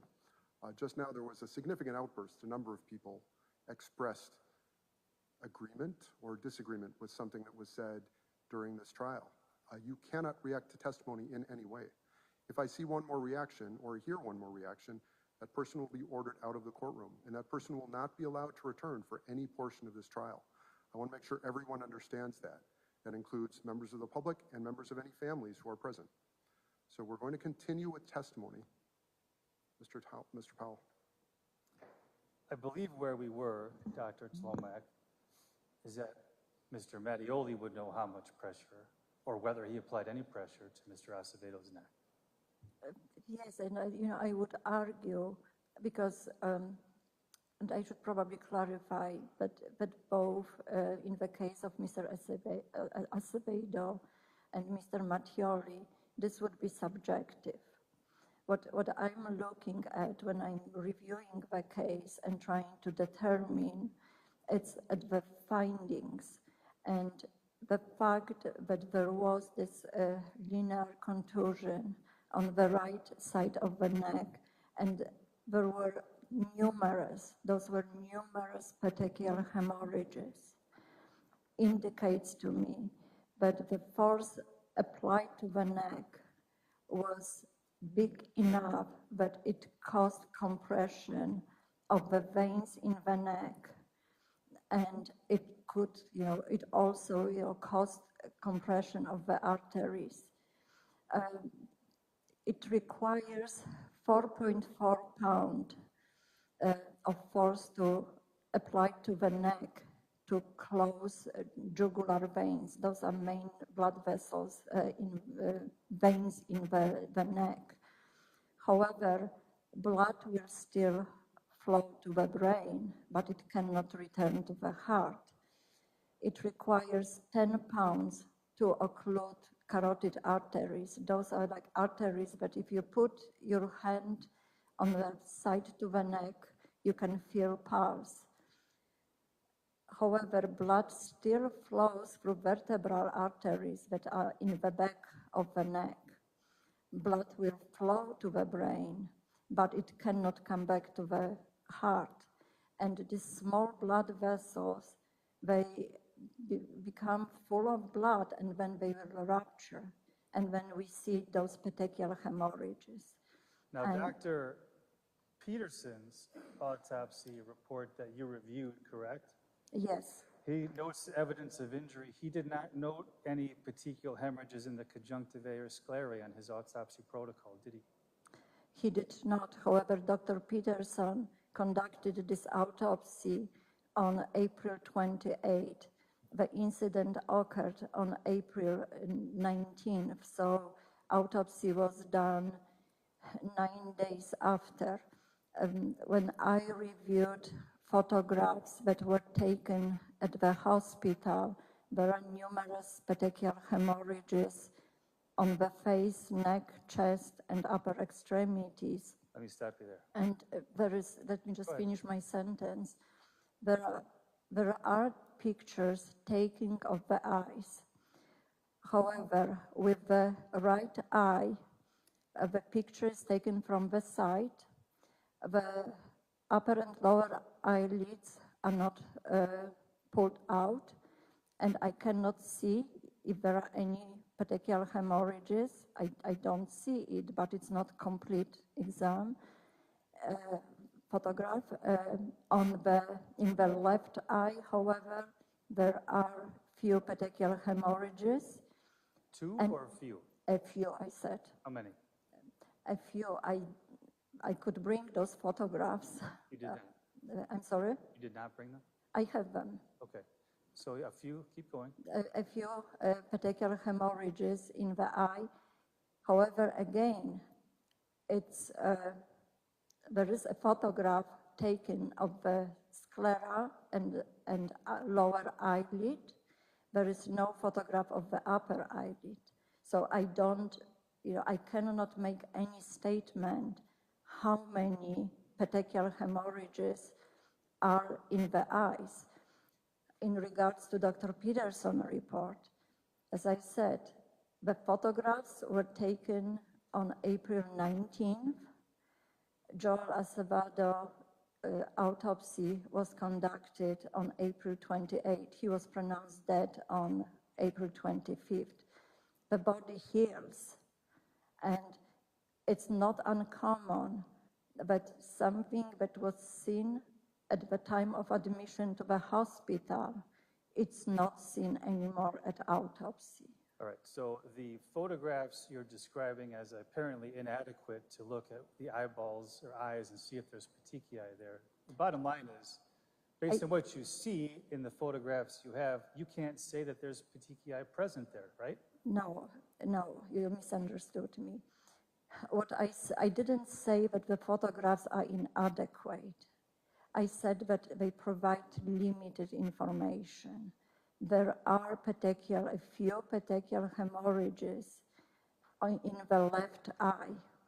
I cannot tell if there are more petechial hemorrhages in the right eye, and I cannot tell if there are more petechial hemorrhages on the conjunctiva of the upper eyelid of the left eye. And so you can't tell if there are not either.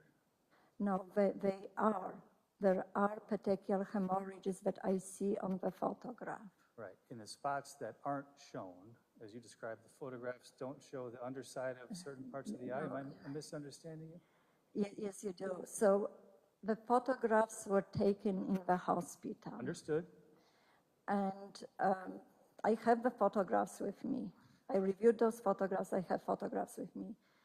When the photograph of the right eye showed pupil, iris, which is this central part of the eye, and white part of the eye, which is sclera. And I don't see on this photograph petechial hemorrhages. However, I don't know what is under the lower eyelid, and I don't know what is under the upper eyelid. The photograph of the left eye shows a few petechial hemorrhages on the sclera.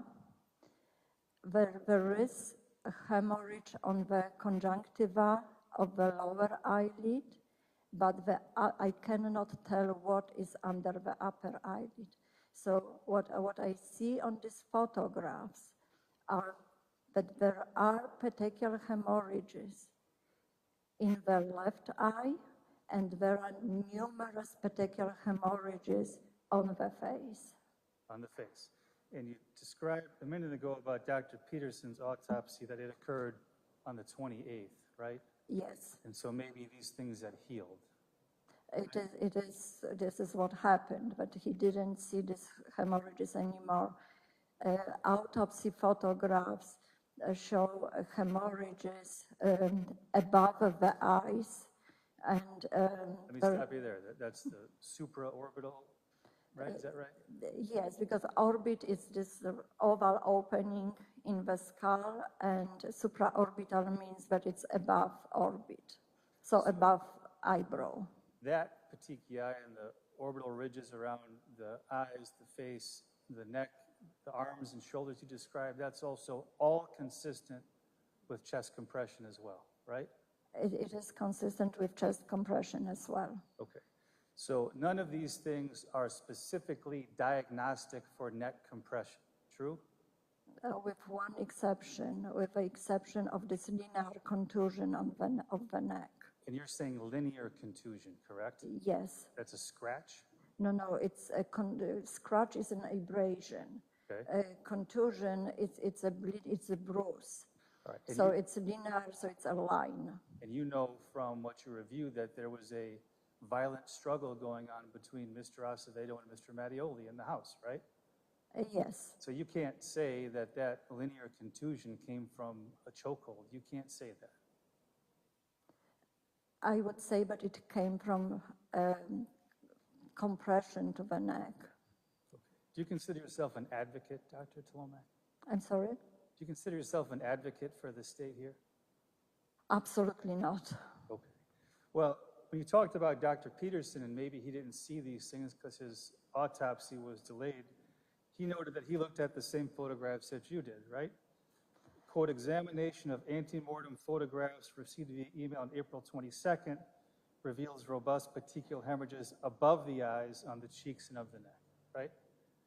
Well, this is what Dr. Peterson describes. Right. So we did look at the same photographs you did, it seems. I don't, I cannot answer this question. I don't know Okay. what he received and what he reviewed. Okay. So you've also told us you looked at Mr. Acevedo's old medical records, but you can't decipher them because you're not a pulmonologist. So in terms of his lung function, that's left for an expert who knows what they're talking about in that respect. Yes, I don't practice clinical medicine anymore. All right. So let's talk about the anoxic encephalopathy. That is brain damage from lack of oxygen, correct? Yes, And lack of oxygen can occur because the person stops breathing first, right? yes, Or if someone is in cardiac arrest, there's also no oxygen going to the brain, correct? that's correct. And if someone's in cardiac arrest and there's no oxygen flowing to the brain death can start to occur very quickly, correct? Yes, so if the brain doesn't receive oxygen, the person can become unconscious in 10 seconds. The heart will be still beating, but the person will be unconscious. And when the heart stops, or if the heart stops, and there's no oxygen flowing to the brain, again, brain death can start to occur in just a matter of a couple of minutes, right? 3 to 6 minutes? It's usually, depending on the source, it's between 3 to 5 minutes. If the person stops breathing, the death may occur within 3 to 5 minutes. Okay. And the other thing is, it's like if the person stops breathing and the pressure, for example, is relieved, the person on their own will not restart breathing. They have to be resuscitated. All right, so if we know, as you've testified already, that police arrived at 7:38. and let's even say they turned Mr. Acevedo over at 7:40, okay? 7:38 to 7:40, and we know that the heart rhythm was restored at 8:01. That's 20 minutes right there, correct? That's correct. And so that would be a long enough time right there to cause the anoxic encephalopathy that you see, true? Yes, So it's possible that Mr. Acevedo's heart stopped beating, or he stopped breathing just before the police got there. That would still be consistent with his injuries that you see, true? I'm sorry, could you repeat it? Sure. You said that the 20 minutes from 7:40 to 8:01 with no oxygen going because Mr. Acevedo's heart is not beating, we know that, right?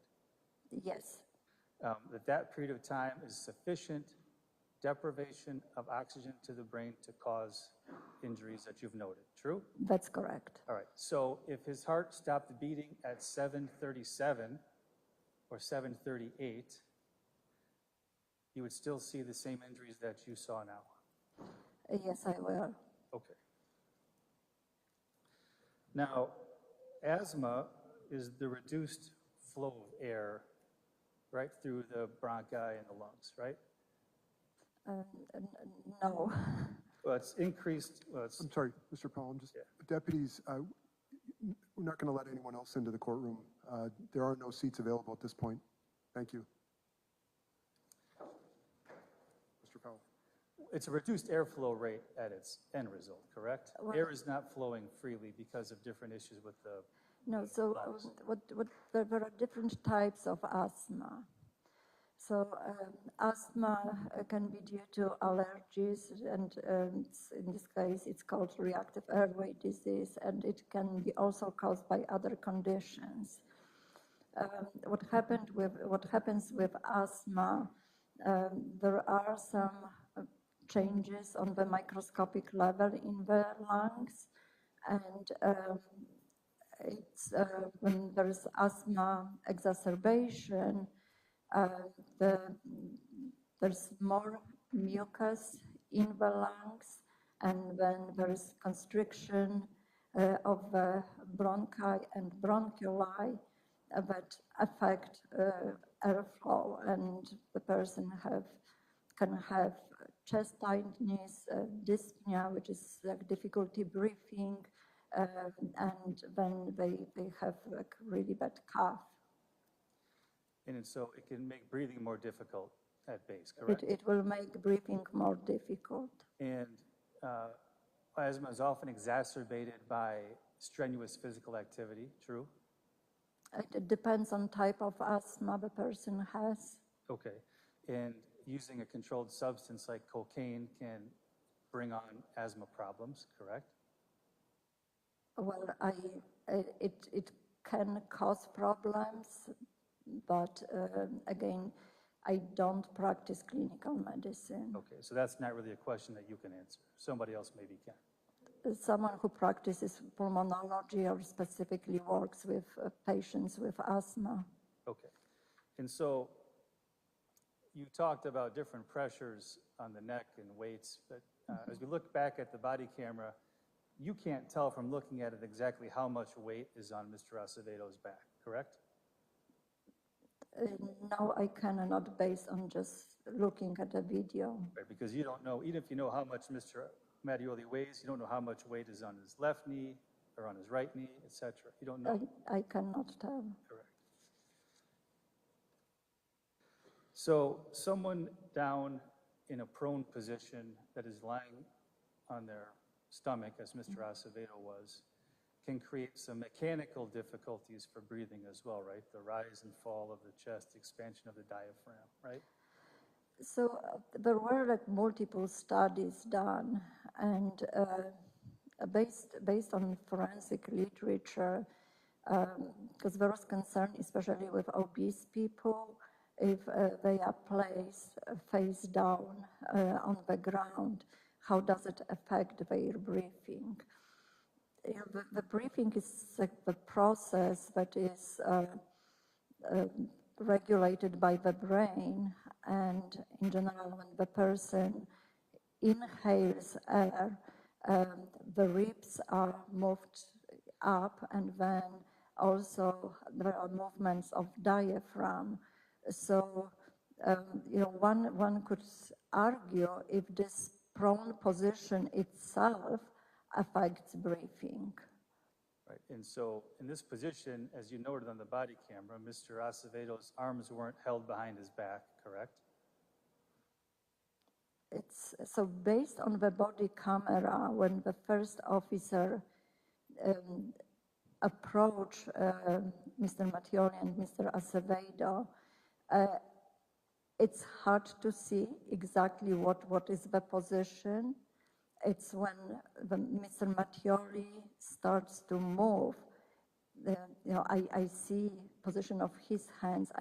I don't recall position of Joel Acevedo hands. Okay, so as you've rendered your opinion and given us here today in court, you don't recall where Mr. Acevedo's arms were in the video, right? I would have to rewatch video. Okay. Is it your opinion, doctor, that Mr. Acevedo's, and he was obese, correct, based on the autopsy findings? Yes. So is it your opinion that well, let me do it this way. There are a variety of circumstances going on that morning in the kitchen, correct? Yes. There was, as you described, a violent struggle going on before Yes. the individuals got into the position they were in when the police arrived, correct? That's correct. This is based on the statements in the police report. Those statements are that Mr. Acevedo was a physical aggressor in the case, correct? That's correct. And that he was struggling with Mr. Mattioli, correct? That's correct. All right. And that, you would agree, sounds like severe or strenuous physical exertion, I would say. Yes, I think that it was. All right. And you would also agree that Mr. Acevedo had asthma, though it's not your specialty. You would agree that at least had that condition, and it makes breathing generally more difficult. Yes, he had this condition. And he also had the immune deficiency you've already described. That was going on as well, correct? Yes. And he was obese, which we just described, correct? That's correct. And he had some weight on his back as he was on the ground, correct? That's correct. Take the weight off the back out of the equation for a second, okay? is it your opinion that Mr. Acevedo's obesity, his asthma, his cocaine use played no role in his death? Those conditions that you just mentioned, so his asthma, his obesity, cocaine use, made him more vulnerable in this situation. Okay. More vulnerable than a healthy person. Yes, the fact that there was this struggle before, in general, reduced his oxygen reservoir, so it made him more vulnerable. Again, with cocaine, as I said, there is evidence that he used cocaine. I don't make any statements that I cannot support, and I don't have any results showing that at the time of incident he had cocaine. I don't want to speculate. So you testified that Mr. Acevedo's conditions made him more vulnerable to this bad result. And I want to ask you about your manner of death finding. You testified that that is, in your opinion, homicide. I just want to be clear. Mm-hmm. That's not a legal finding that you're making, correct? No. Not in any way, shape, or form. No. This is from a medical point of view, and what I do when I determine the manner of death, I very often read National Association of Medical Examiners Guide to Determination of Manner of Death, and I use they call it but for statement. So I look at the whole case. I look at evidence in the cases of any traumatic violent death. I look at natural diseases. I looked at the trauma. I look at toxicology results, and I ask myself this question: but for would have happened, if, like for example, but for, in this case, this physical restraint, compression of the chest, compression of the neck, would have Joel Acevedo suffered cardiopulmonary arrest. All right, but for, I'll strike that. So you're saying if Mr. Acevedo had just been laying on the floor on his own without attacking anybody, he would be okay? I don't know if he would be okay, but it would be a different case. Right, and you can't say, well, I'll strike that. That's all, Your Honor, thank you. Thank you. Mr. Tiffin? No. Thank you. Thank you, Doctor. You can step down.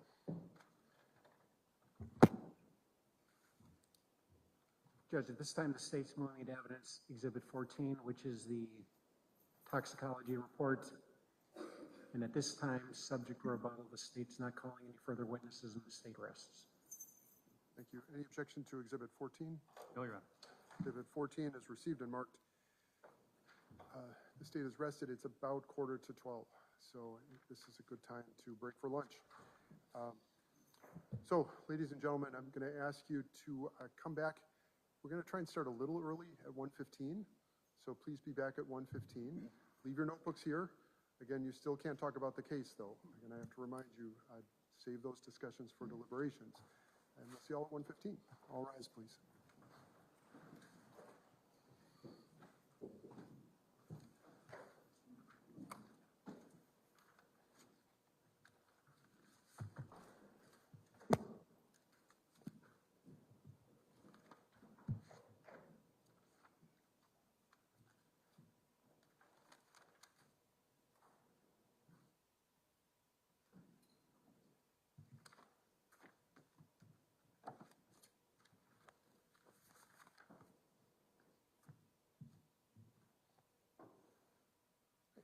Please take your seats.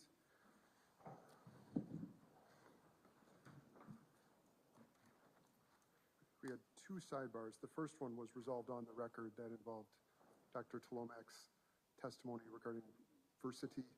And did you want to address that any further, Mr. Tiffin? No, I think we addressed it actually without the jury here, so. Okay. And Mr. Hart, or Mr. Powell? No, anything? that's correct. Okay. There was a second sidebar, and as gallery, as you're aware, that involved what we were seeing, which was some, I'll just call it misconduct in the gallery. If I see again any verbal expressions, any physical demonstrations, any sort of reaction to testimony, that person will be ordered to leave this courtroom and will not be allowed to return for the duration of the trial. I want to make sure everyone understands that. That goes for everyone. Now, I'm also going to ask the deputies to exercise a little more control over individuals entering the courtroom. If you see no seats available, don't let anyone in. It is time to end entry. We cannot have people standing in back, and that is not allowed. All right. Other issues, parties you want to address before lunch? Mr. Tiffin? No. Okay, or Mr. Hart? Mr. Powell? I just want to complete the record on that issue. I had asked actually for the court to remove people from the gallery because that is not the first time that we've heard murmurs and outbursts, and it's entirely inappropriate. And I asked that the court deny my request to do so to the extent the court believes that Marcy's law would prohibit it from doing so. If it occurs again, I would say I disagree. That does not give anyone the right to disrupt court proceedings and Mr. Mattioli's right to a fair trial. And I will not hesitate to ask the court again. And my hope is that if it happens again, the court will not hesitate to remove people no matter who it is. Right, and maintaining order in the courtroom is critical. It's critical for everyone's safety. And I just want to remind everyone of that, as well as preserving the right of all parties to be heard and the ability of the jury to focus on the testimony. And when you interrupt that flow, you are interrupting the ability of the jurors to hear and understand testimony. The court will not allow it. So I gave a warning at the beginning of these proceedings, and now I've given a much more explicit warning. It will not be tolerated. So folks, keep that in mind. We are going to break for lunch at this time. Court's in recess.